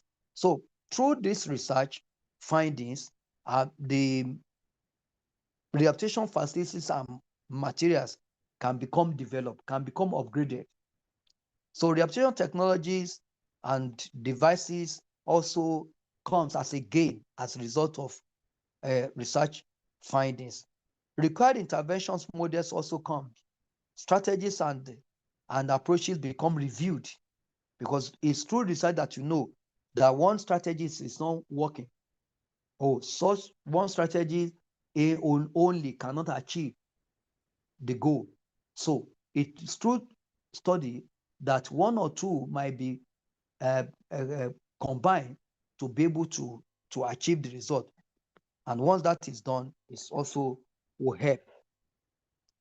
To enhance the frontiers of rehabilitation services via evidence-based discovery, ideas to drive rehabilitation goals, rehabilitation research is necessary because it is a call to duty, a call to service, that the frontiers of rehabilitation service should be advanced. And once the frontiers of rehabilitation service becomes advanced, it will inject relevance of the rehabilitation's medicine in the medical balance. And to do this successfully, it then means that the rehabilitation research must be conducted to come up with evidence-based discovery and ideas. And the ideas or discovery will drive the rehabilitation goals. Without new discovery, without new ideas, without new technologies and methods, the rehabilitation goals can never be achieved. And for that to be achieved, it then means that there must be a continued rehabilitation research. For instance, as we said from the beginning, the clinical practices must be enhanced to lead towards better service delivery. And for us to have this, there must be constant engagement of research, which will lead to better practice, better professionalism, and also to lead to better management and leadership. So it's a cycle that needs to be evolving. And when that cycle continues to evolve, you understand, the core values and beliefs in the realm of rehabilitation medicine become strengthened, because it's the knowledge that will enable the goal to be achieved. Knowledge and skills will enable the goals to be achieved. Without new knowledge being discovered through research, there can never be sustenance of the core values and belief. The belief of rehabilitation medicine is that there's going to be restoration, there's going to be delivery. So, and for us to have the restoration in the realm of the rehabilitation practices, it then means that there must be constant engagement of research in the realm of how to do it better. What are the facilities that will require persistent per time for us to deliver? And the skills must also be upgraded. And for us to upgrade the skill, it then means that there must be constant engagement in the realm of research practices for us to be able to do this. In conclusion, the essence of any rehabilitation research is to improve healthcare service delivery to the patient. So that's the goal that we mentioned, that for us to have what is expected of us to achieve as rehabilitation officers, rehabilitation experts, is that there must be a delivery, what's called the restoration or better service delivery to the patient. And for us to do that, it then means that there must be constant engagement in research. And that will help us to come up with improved healthcare service delivery to our patient. It will also aid the general wellness or well-being of the patient, because the patient will be better taken care of, better treated, and as well, the healthcare service delivery will become easier and effective and more relevance in the realm. It also comes in a way to relieve the stress of the healthcare providers. Like for instance, now the issue of timing.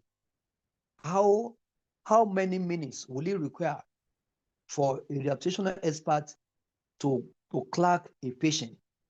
So if you have to work for, say, 8 hours in a day, clinical days, how many patients should be assigned to? So that will also come as a result of research finding. And once the result comes and the result is being utilized, it then means that there will be less stress. The work stress, related stress will not be there, and the burnout will not also be there. Burnout will be managed, so to say. And once that is done, it then means that there will be a continuity and the relevance of the stakeholders. The stakeholder will become relevant in the whole practice. And to this order, I want to say thank you for your participation. Thank you. Thank you.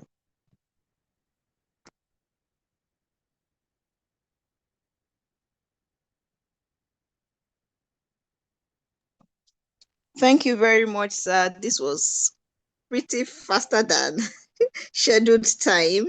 So if there are questions at this point, please kindly drop your question in the comment section while we wait a while before the next facilitator would come up, which is Professor Nigbidi. Thank you. Questions, contributions. It's time now.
In the absence of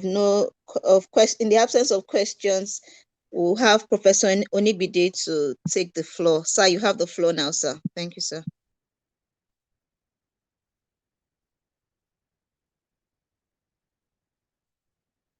Yeah, thank you so much. Let me appreciate Professor Shisanya for the beautiful presentation. And I think this is the last session for this workshop. Let me share my slides.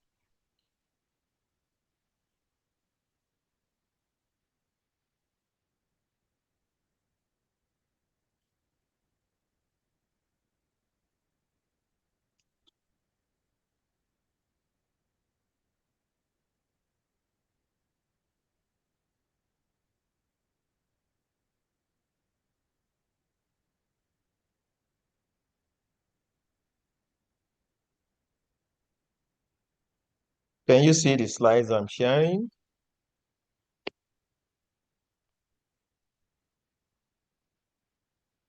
Please, can you see the slides I'm sharing?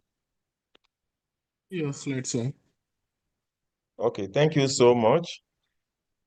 What I'll be speaking about now is developing stakeholders network for research partnerships.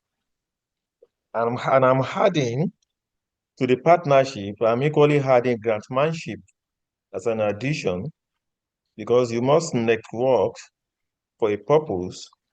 And one of the purposes why you want to network is to get funding for your study. How do we define networking? It is actually the act of building alliances that are mutually supported and beneficial to the parties involved. So when you are networking, the major reason why you are networking, that there must be mutual benefit between the two networks. And in terms of patient management, the patient is also involved in the benefit. Because when you network, especially in research work, then it's for a purpose of coming out with a better research finding that will have positive impact on the patients. When we talk about stakeholders in rehabilitation network, we're actually talking about individuals in the health profession. I want us to note that medical rehabilitation is not only limited to medical rehabilitation therapists. You may have a physician, a surgeon, or a social worker. You may even have religious organization as part of your network for the purpose of improving your services or improving the research work that you are doing. So it goes beyond just only those in the medical rehabilitation field. There are others which are equally important when it comes to caring for patients. The government is also involved. We have different governmental organizations which are also involved in a network, or which can be involved in a network. Take, for example, the intervention of a TESH fund in tertiary institution is part of a governmental organization to improve education in the university. You may also have non-governmental organization as part of the stakeholders that will be involved in your network. You may also have donors or funders. These are funding organizations that can actually help out in your services, that can help your researches. So they are also a stakeholder in network.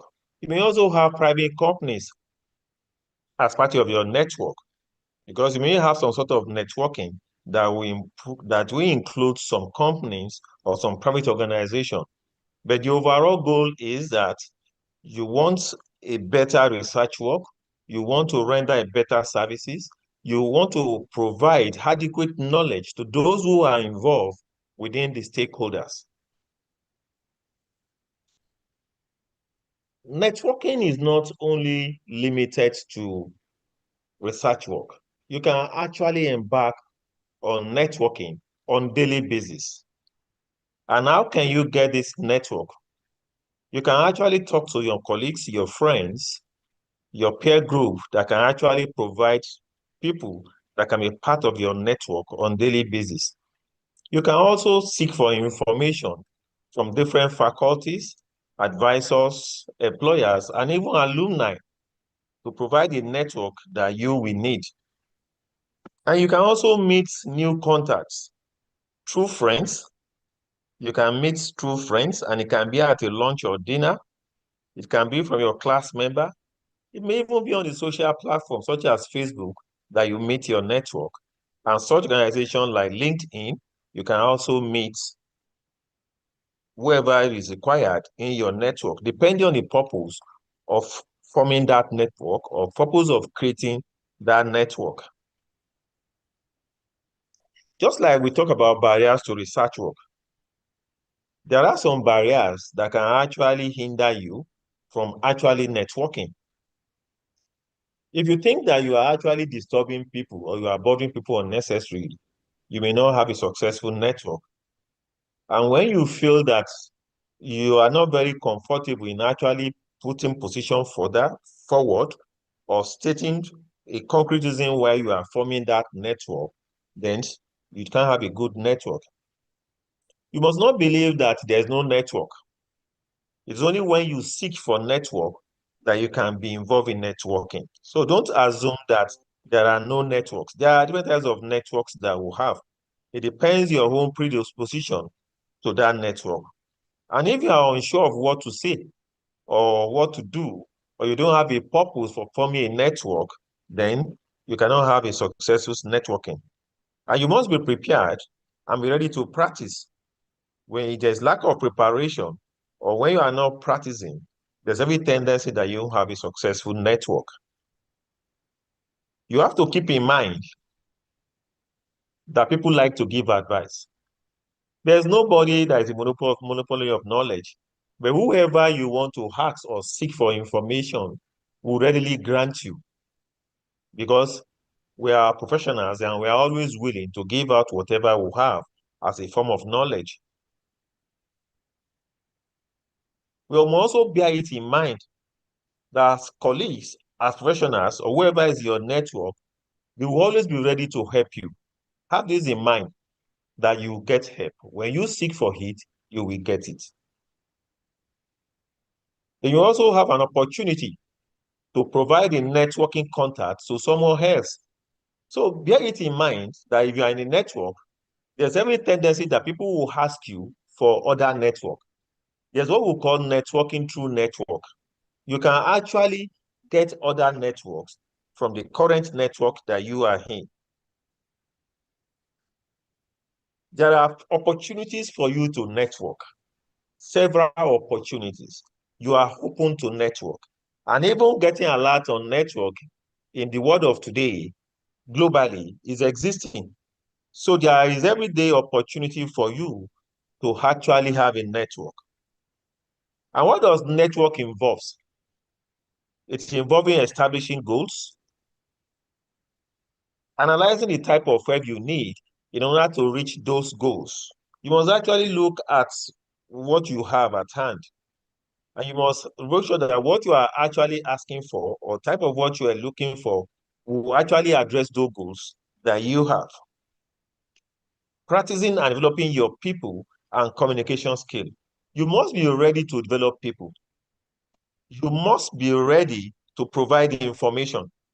You must be ready to communicate, answer questions when being asked. So these are hacks that you have to practice and develop. You need to improve your communication and be willing at all times to render information, render services, render knowledge to your colleagues. You must have a commitment to building and nurturing your network over time. A network must not be stagnant. You must actually be ready to build your network, make your network grow, so that over time, when you look back, you say, oh, this network has actually grown up maturely. Probably there are only 3 of you, 4 of you that started that network. After some time, you may get to a stage, there may be 100 in that network. You must understand what network is. Number 1, what are the goals of you establishing a network within your home field, your own area of fields? You want to learn information, ask for advice, gather another person's perspective, request a referral. So these are part of the reason why you want to network. But you must also understand the network sources. Where are those areas that you want to get your network? People that you intend to work with, what is the source? Where are they? So do you want to network at an event, within a faculty, among employers, among your peers group? It can be among students, and it can be among professional organizations. And you can also network with alumni of your institutions. Your friends and family are also part of network that you can utilize. How do you prepare to network? Self-reflection. You need to look back and see, in your practice, In your profession, the last few years, what are those things that have not been clear to you? What are those things that has been missing that you think are important that you need to know? So with this, your reflection will make you to think of the next thing, what you can do to actually address all those items that are missing, all the knowledge that are missing, all the contacts that are missing. You need to think about the past and now decide to move on to have a network. In a network, people will definitely talk about you. There's no way. If you are in a network, people will talk about you. It is now left for you to make the network in such a way that people will talk positively about your impact or your presence in that network. They're researching networking contacts and organization. You need to seek. It's only when you seek for information that you get information. So you must actually seek for information to know about who and who you will need. You need to get information about different organizations and look at those ones that are relevant to your needs. So you need to do this. And you must find a way to actually connect yourself to that individual or particular organization. When you are in a network, you must have your questions that you want to develop. You must have questions you want to ask those people in your contact or within your network. Because you can't be in a network without having goals, without having some questions that you want clarification on, that you want members of your network to provide for you. You need a self-preparation. And the first thing on your self-preparation is to define the goals of setting up that network. You need to identify all the relevant information that you need. Is it on career or areas that have to do with goals that you intend to achieve by forming that network? They must have the academic highlights because you need to choose. It is not, you can be in about 3, 4, 5 networks, and each of these networks has different purposes. So the network, a particular network, you must think of the major idea or the major goal that you want to achieve, and who are those specialists in that area that you want to be involved in that network. People in network 2 cannot be relevant to network 1, cannot be relevant to network 3. Because each network will have its own goals. So you need to look at it. And the project at your hand, probably is a research work that you want to do. That will also determine the kind of network that you form. It will determine the type of contact that you are going to get in touch with. The kind of contact organization that you look for will also be determined by the project at your hand. You need to actually get information for those contacts. And when you are actually looking for contacts, there are some things that you are actually looking out for. That contact, what is the mission of the organization of that person in that, of that contact in that organization? Are you really interested in product and services of that individual or organization? Because there may be unique interests. You may have organizational culture, location, and training programs. So there are different interests in networks. So you have to actually choose the network, the contact that you want that is relevant to your goals. And you have to look at the needs and goals of what you are going to benefit from that contact. You need a common ground. If you are connecting yourself to an individual organization, it must be that you are pursuing the same goal and you have common interests. What the network members, it must be of similar minds. It must be for similar reasons, for similar purposes. So you have to actually choose the appropriate person that you want to network with. Is that person sharing the same interest with you? Let me give you an example of my Singapore experience on glucosamine sulfate. Probably about 2 decades ago, in management of osteoarthritis and alleviating pain, we have this product which is URA. URA, most of us in physiotherapy will be familiar with URA. It came into market, and the major goal or the major indication of using that glucosamine sulfate with the product name URA is actually that, when person has osteoarthritis, they'll be thinking of pain reliever. But when glucosamine sulfate came into market, this product was actually projected to improve or increase the synthesis of collagens. That it helps the synthesis, of cartilage. That it improves the synthesis of cartilage, because in arthritis, it's the cartilage that is being destroyed. It is the one that is degenerating. So it is believed that when you take glucosamine sulfate, it will improve the cartilage. So I asked myself question. This is now a topical medication. How do we actually make use of this to get advantage in physiotherapy practice? So I started thinking of, okay, how can we administer this apart from through massage?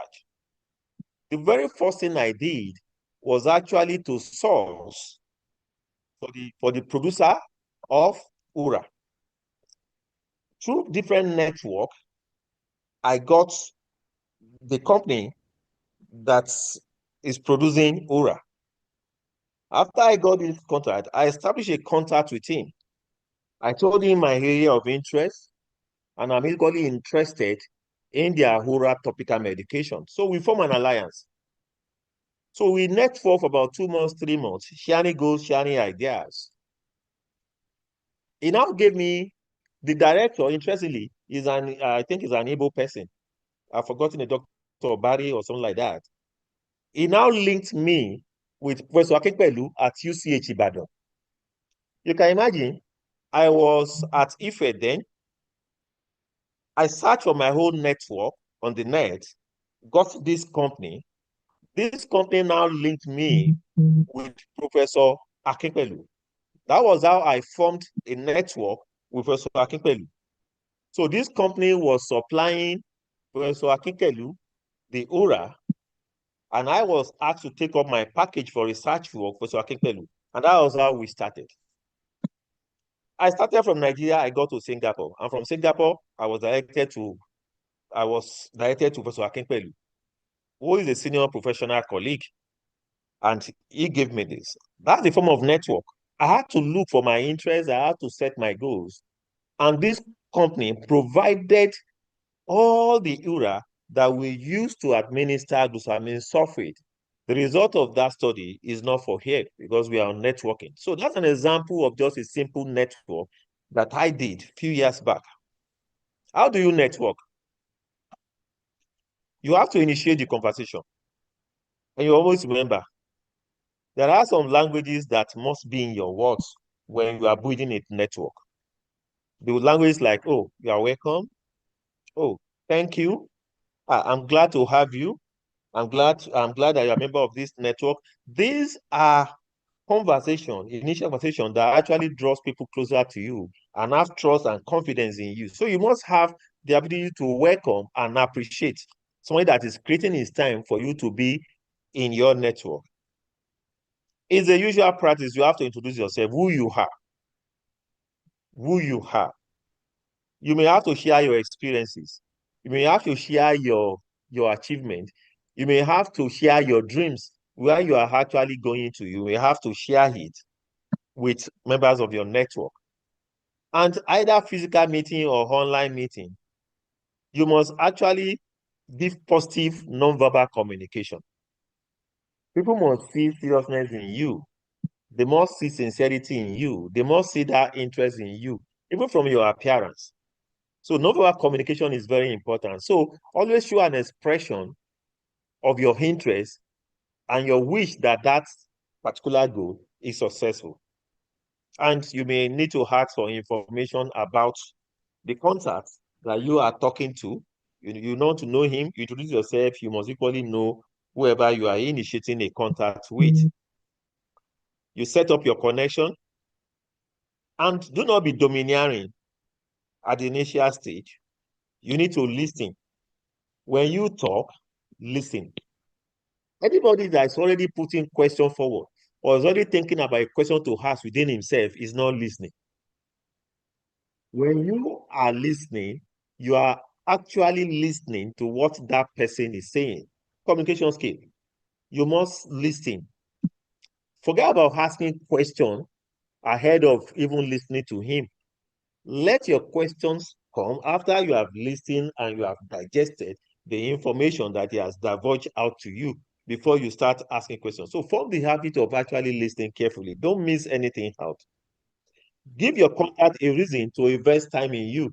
You must let him know your dream, your goal, the objective of setting that network, because that is only what you believe in. I say, okay, I'll be ready to work with this person. What is talking about, his area of interest, or his purpose of setting up that network is actually very important. He must have that confidence and he must have that interest in you. So you have to convince him.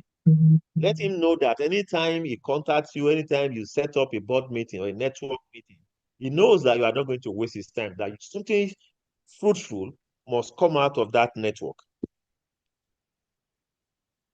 Ask your question. Offer to share information, resources, or assistance with the contact if applicable. See, in your network, you have to follow up. In your first meeting, you may actually arrive at some conclusion. It is very important for you to follow up your last discussion and update him with what you have achieved within that last period and the new time you are giving. And all what has been suggested in your last meeting, that network meeting, you must have actually provided all the information, deliver the information accurately. And you must follow through with distinguish you from your peers. So the way you handle, the way you respond, there must be standard in it. You must believe that, oh, this person knows what he's doing and is up to task. And you must have the belief that you are the best or you are better than any other person in that area. So that one will generate more interest in your work. And one thing is this, always thank your contact. Always appreciate your network. Always appreciate. Your option can be through call, either through telephone, it can be through text messages or WhatsApp messages, or even through email. You must appreciate, because when you appreciate, you thank him for his time that he has invested with you in the past. That's the way that you are actually getting ready to move forward. Let me give you another example of the thank you effect. What happens when you do thank you? After we concluded the research work on glucosamine sulfate, I wrote Singapore and I expressed my appreciation, and I equally shared the outcome of the study with the company. And at the end, it was published. The paper was published and the conclusion was made available to the company. So the company became more interested. So along the line, through one of my network, I got to know that if you have glucosamine, if you now had a low metal, you had a low metal salt to it, either sodium or potassium, that gives more efficiency, gives much efficacy. I now contacted Singapore again. I said, thank you for your last work, but I have the intention of this particular work. Is it possible for you to add low metal salt into glucosamine? He now said, yes, it is possible. He now told me that, okay, we'll give you glucosamine sulfate with the low metal, but it's in powder form. When he gave me the powder form, I said, okay, no, don't worry, get me the powder form of glucosamine sulfate with low metal. I got the powder again from Professor Akinpelu. Now, after this powder, I started thinking, I need a pharmacologist to actually compare this drug into a gel for me or into a cream. That was when I had to contact a pharmacologist in person of Dr. Gbadebo Adetogo. He is a pharmacologist. And I said, okay, please, I have a powder. But for the process of my iontophoresis, I will need a gel form. He now said, okay, yeah, come over, let's discuss. So I extended my network to a pharmacologist. I met a pharmacologist. He now put me through, okay, if we do this, we preserve this, then we can come up with a gel. That was how we came up with a gel. And that gel at the end, eventually, we use it for the research work. That one of that research work, a collaborative now between Singapore, between myself and some other orthopedic physiotherapists and then the pharmacologists. We did a study, and the result is for another day, not today. So you can see, and this network was something that I sustained for a very long time, and I found very useful that has improved my practice as a physiotherapist. Then the second experience I want to share with you is that of Mocha.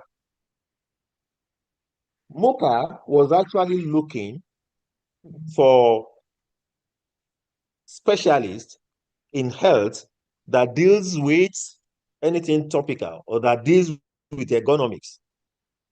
So it was through email on the net that Mocha was able to get Professor Joao. Professor Joao was brought on board into Mocha. Professor Joao now gave them my own link that I'm the national president of National Association of Orthopedic Manual Therapists, that they should contact me. What I'm just telling you, this network that we built, the network we built about 2018 or 2019 exists till today with Mocha. It exists.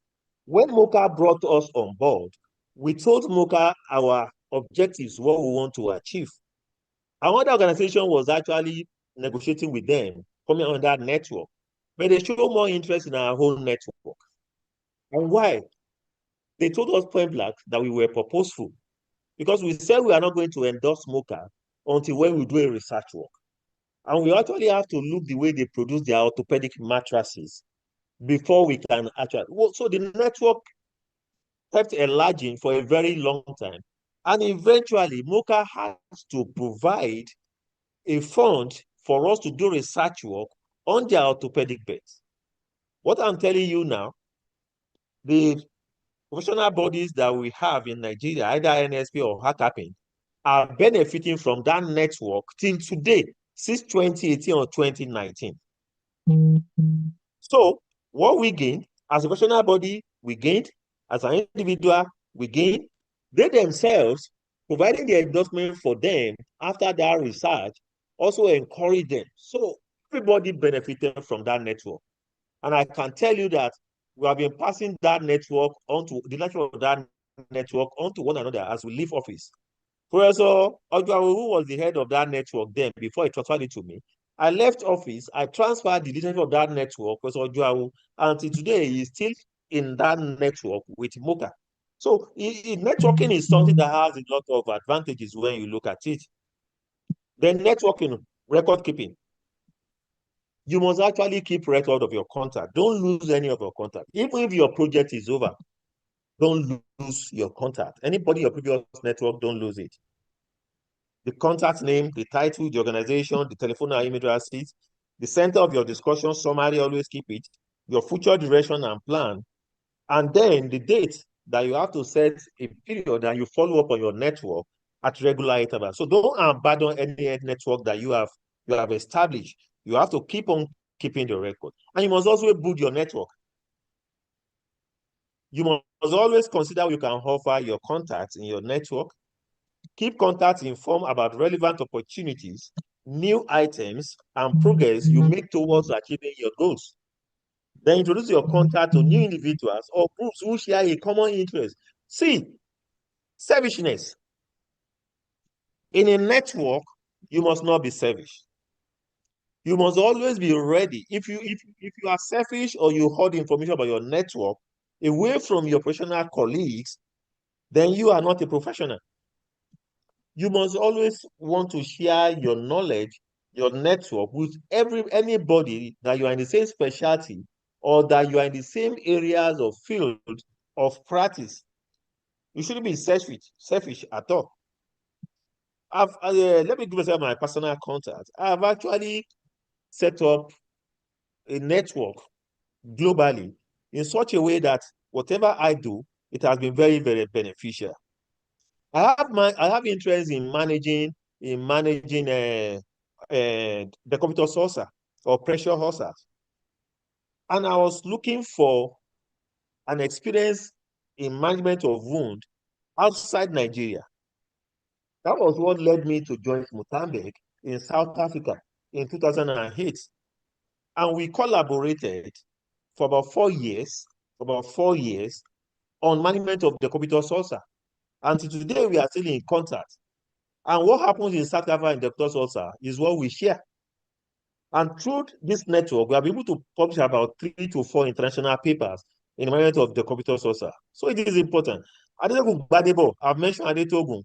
That's pharmacologist that converted powder to gel for me.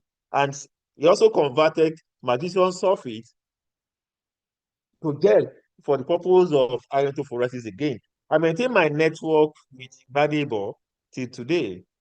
Then I was trying to see how other Western world, how they look at non-steroidal anti-inflammatory drugs. That was what led me to Transwestern, who is in Netherlands, and we're able to do about 1 or 2 papers, 2 research work together, sharing experiences on non-steroidal anti-inflammatory drugs. And I maintain that network today. Unfortunately, Western is now retired and is no more active in research. I still have people like Dr. Bamitare Kayode in South Africa, who is also a pharmacologist. I have a network with Oedimi Jeremiah, which we delivered a workshop together about 2 months ago. I also have Dr. Wulabi, a pharmacologist, is a network when it comes to management. And I established a network with Mrs. Olafemi. She's retired now. She's a laboratory scientist. And when we're talking about wound management, my interest was actually to see how we can actually use physiotherapy, antibiotic iontophoresis, ultraviolet radiation to actually serve as a bactericidal agent. So I had to look for a laboratory scientist who was doing the culturing of the wound for us. So that's a collaboration. This was actually a collaboration between the nurses, laboratory scientists, and physiotherapists. And that network was very effective. And we were able to actually monitor bacterial growth in the computer saucer over a period of time. We made a lot of success from that. We also have network with occupational therapists, Dr. Laoyi and Mr. Ayeni Elijah, who are both occupational therapists. I have a network with people like Miriam Oluwodasha at Akure and Lawa. These two, Miriam and Lawa, they network almost on monthly basis. They share their experience of their patients in orthopedics with me. And now they give me the details. They send the X-ray, they send the radiology report.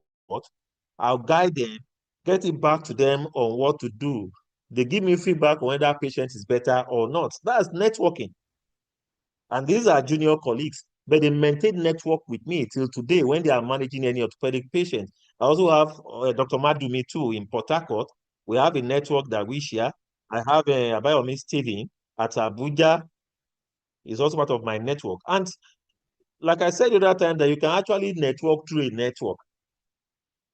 A physiotherapist had a network, and he gave me 2 other networks. And these are Dr. Ebi Bello and Dr. Agbaji, who are radiologists. They are radiologists and orthopedic surgeon.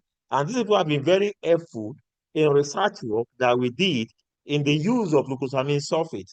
So network is something that is beautiful, that we all have to have the experience. Just don't keep alone to yourself.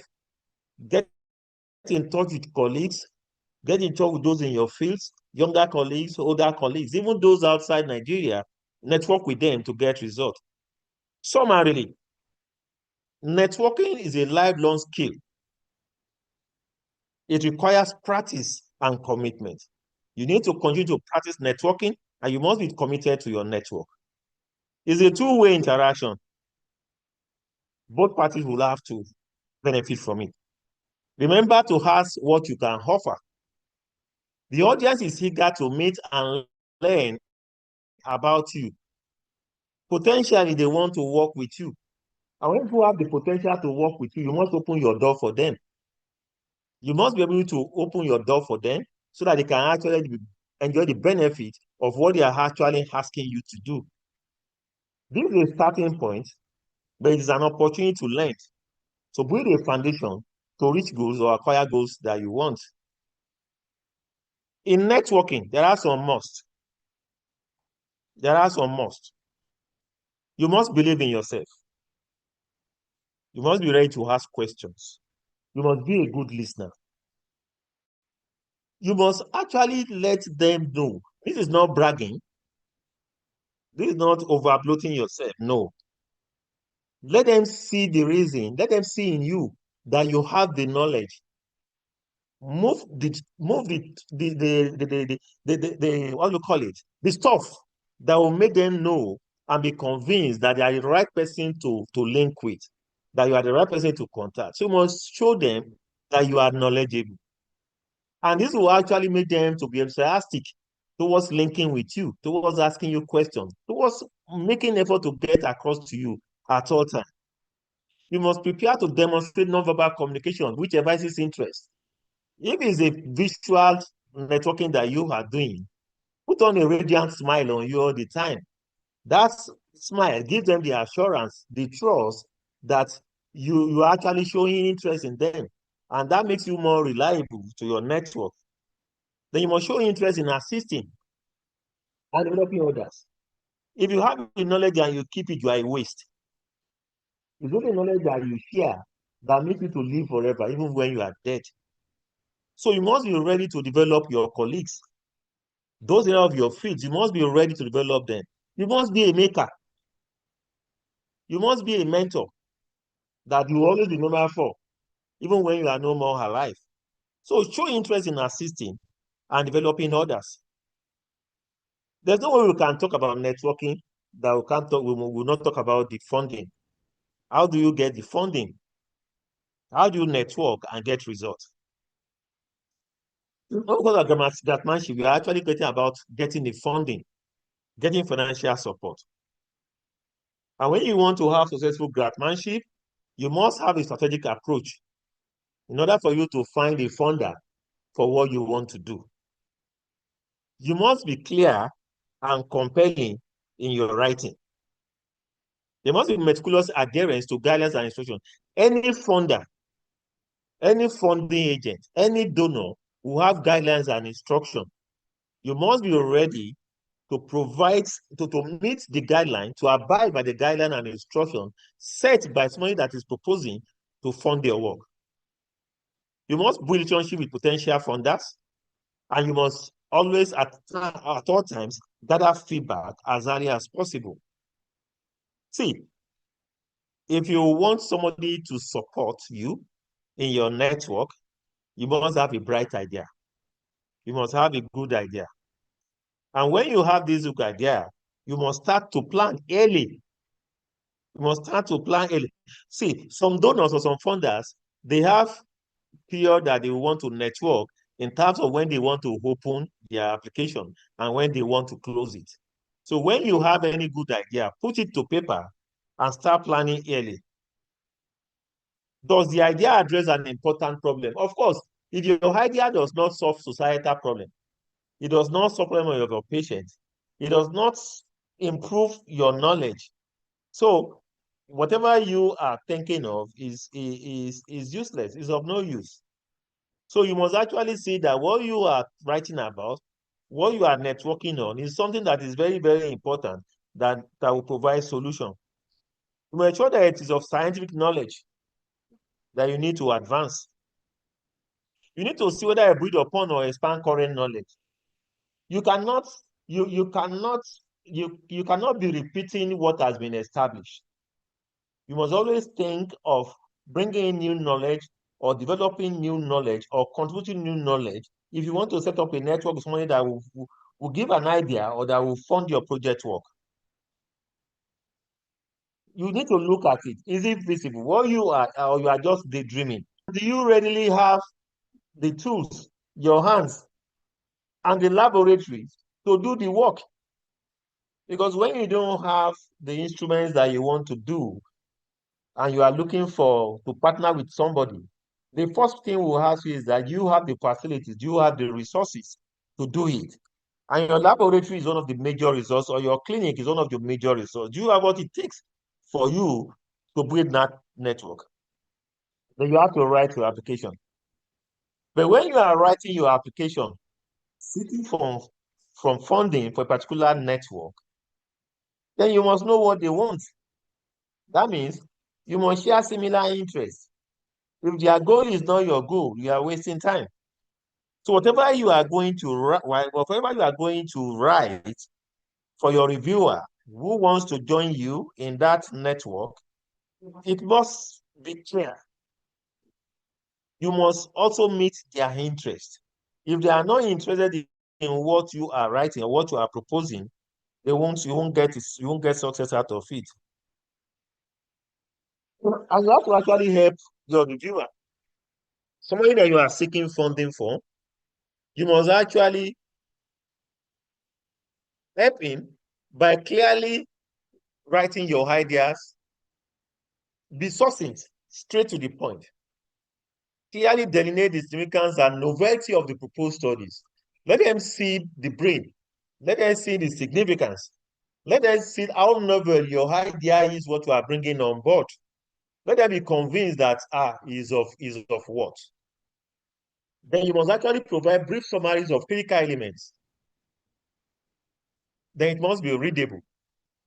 Before you submit to your funder, make sure that you have proofread, and proofread. Your proofreading is not only grammatical. No, it is not only grammatical. It is in terms of content, explicitity, significance, sound methodology. These are all what you look at, you proofread, and you see that nothing is missing in it. Then with this, you can actually, if you are sure, then you can actually advance forward and you can actually sell your project work to a network or to a funder. Remember, significance of your research question or application is not the same as significance of the research area. These are two different things. Don't think your research questions are the same as your significance of research area.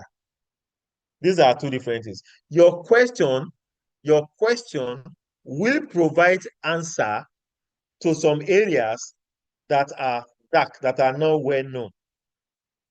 But your research area, what you are actually contributing to this field, to this specialty, to that area of management is a different significance, although they are interrelated. A good research question will provide a definite and significant answer to that area of specialty. The anatomy of a grant application. Your abstract, your summary must be sound. There must be specific aims, background, and preliminary data that you want to collect, and the experimental design. See, your design speaks everything. If it's a research work, it speaks everything. Your methodology says everything. And what you use to analyze your data, how you analyze your data is the overall, that's the crown. Wrong analysis means wrong results and wrong interpretations. So that will not contribute, will not be of success. And actually, you must actually anticipate your results. This is not driving towards the goal area. No. But you must actually see, because when you look at your methodology, it is very sound. Then you will be convinced that whatever comes out of this study with this design will definitely be the best. And for future, you may start thinking of alternative approaches. If you don't use this method, can this method work too? So these are areas that you have to cover in your application. See, your audience, whoever is reading your work, whoever is reading your work, that person must get the summary of he must get the substance of your work, even at a glance of the summary. Let them be interested. And even the title of your work, or even if it's a network, a networking, the name you gave to that network must also portray or reflect the goals of that network. So when you are when you are writing something, you must actually write in such a way that it will attract audience, that will interest audience. That's what we call packaging.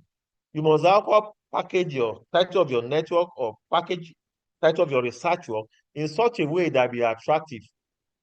Your abstract is the medium of a mock. Your abstract must be sound, that even when they read the abstract, they can actually draw a conclusion that that can have a real field application. The specific aim should teach the reviewers everything they need to know about the research objectives, the central hypothesis, and significance of the proposed studies. See, stay focused on your target. Stay focused and be on your target. You know that this picture is actually showing like a bullet, the mouth of a gun piece. So you have to make sure that you are on target at all times. Do not derail. And it's not a must that you must have so many objectives. Your objective must be concise and precise. There must be precision. No, don't try to make your work too elaborate. Streamline your work in a way that you are actually targeting the main goal. There's no advantage in proliferation of studies. And you need to look at your specific aims. The general approach that be used to test the central hypothesis, base proposed studies on hypothesis-driven specific aims, successful specific aims, test a specific hypothesis, and are not largely descriptive. They must be testable. The hypothesis must be tested. Does your plan flow logically from literature review and prior studies? See, this is build up. When you are actually writing out a proposal for a network, for somebody to understand, or for a funder, you must write in a logical manner. It must flow. If you want to talk about epidemiology, talk about epidemiology, go to after pathology, go to epidemiology. Epidemiology, you go to management. Not that you write management and you now go back and start writing epidemiology again. It must flow logically from beginning to the end. They will know that you know what you are doing. And you must know how you want to test those hypotheses that you set up in that study. There must be background and preliminary data. How significant is the question to be addressed? What is known and where are the gaps? How does hypothesis move the field forward? How do your preliminary data support your central hypothesis? Do you have proof of principle that you are using? Do you have data to support each specific aims? All this must flow logically from literature review and major themes of the problem areas. See, you want network, you want funding, keep your write-up clear and simple. Don't make it ambiguous. Put in a simple language, scientific language, that your audience or your reader will understand. Make it clear and simple. It's not a must that your work or your write-up must be voluminous. Be concise, precise, and straight to the point. When you look for your collaborators, people that you want in your network, including collaborator on a grant is a way to bring in needed expertise. The role of the collaborator should be well defined. Don't select a big name collaborator who works in the same field as you do. This won't improve your score. See, occasionally when you are actually working and you think that gathering the big guns will help your work, it may not. Because those big guns that you are actually gathering together for your work and your network, they already, one of them have actually drawn conclusion in their area of specialty. They have actually done a lot of work. They are experts in that area. It's more or less that they are closing a note on that. So that kind of person may not actually be useful for you. So what you need to look for mostly is people who have potentials in that particular area. People with potentials who want to develop more and want to develop others. So look for specialties that are of high potential. Don't emphasize too much of the big guns or the big names. Then you can have multiple principal investigator grants. You may have more than one principal investigators, or maybe 2, 3 principal investigators. And if you have multiple investigators, the application must indicate those principal investigators that you are doing the work principally at the same level together. See, it is not only in network. It is not only from a funder. It may even be a professional colleague. Always expect questions. Whoever is looking at your work will definitely want to ask questions. So don't think that you say it all and all is correct. They will definitely ask questions whatever you have packaged. And those people that are reviewing your work, what are they looking out for? They are looking whether the aims are specific and whether they are sound. They want to see whether the data that you have collected will actually support the central hypothesis that you have developed. Are the proposed studies visible? Are the proposed studies important? Are they novel ideas? And are they innovative? See, innovative ideas is what is reigning now. You need to be innovative. Do things better away from what has been established. Bring in new innovations into your research work, into your studies. Bring new innovations into your network. That is the order of the day. And that's what interests most people. Always think, is there a better approach than this? Or can you create a better control than what you have set? You must understand your reviewers. If you are submitting for funding, you must know them. You must know what they want. You must know what is important to them. When you now prepare all these your applications for grants, how does it become money? Because they actually base decision on merit and the impact that that study will make. What is scientific merit? Of what impact is that study? Then program consideration. What kind of program? What's the term? What's the length? When are you starting? When are you ending? When are you submitting report? And they also base it on available refund. That is why when you see a lot of you see a lot of applications and it's based on merit, and they will say, okay, they are picking only 1 or 2. So because of the funds that is available. So if they don't have enough funds to cater for a lot of applicants, then your work will not be considered. And that's the reason why you have to make sure that your work is packed so that it can actually attract consideration easily. And findings are made by the institute director. Every agent, every donor, every company, every NGOs that want to actually fund a work, the people that have the last say are the people that are the managers, and these are the directors in the institute where you want to seek for funding. See, if you are not funded, it is not the end. Try again.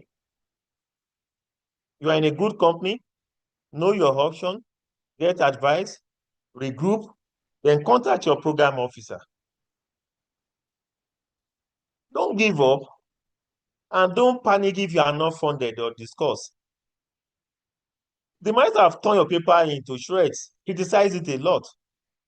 Go through what the criticism, revise it and resubmit. And this took me to the 80 million TED Fund mobile app for managing stroke survivors grant. The principal investigator in this particular work is Dr. Morufa Adetunde at OAU Ile-Ife. The first year she applied, all the packages that we put into it was a failure. It was a total failure. The reason was much. 2018, 2019, 2020, The reason was much. But Dr. Marufa did not give up. We have a lot of people in this network, this work, this particular 80 million grant. We have occupational therapists in it. We have therapists in it. We have orthopedic physiotherapists in it. We have a neurologist in it. So she started to build a better network on the work. She brought in statisticians. She brought in administrators into the network. And it was repackaged. And at the end, late 2023, early 2024, 80 million grant was approved for the mobile app for managing stroke survivors. It was because the principal investigator was steadfast. He was not discouraged. She looked at all the criticisms. She looked carefully through. She revised the whole submission from different people in the network, and she resubmitted, and she hit the target of 18 million grants from Third Fund. So don't give up. Don't think you are doing badly or you are not doing well. Look at what you are doing. Think of a way that you can improve more. Try to improve your network. Build your network. Look for people that are experts, that are that have high potential to deliver. Bring them on board, put heads together, and you definitely get it. You see, like I said earlier, you revise and you resubmit. Write a clear cover letter. Address all criticism thoroughly. Respond constructively. Acknowledge and accept the help of viewers' comments. Don't try to prove a point that you are correct or you know it better. And don't be sarcastic or abrasive in your approach. With this, I want to ask if you have questions for me. Thank you so much for listening to me. Thank you, MRTB, for giving us the opportunity to be facilitators. Thank you, Mrs. Sile, for coordinating this. With this, I've come to the end of my presentation. Thank you so much, sir. We are very grateful. So now it's time for questions and contributions. We can drop our questions in the comment section, or we raise our virtual hands up for us to be called to ask questions. Thank you.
In the absence of questions at this point, it's all thank you, sir, for the presentation. Thank you so much, sir. I think we can call it a day.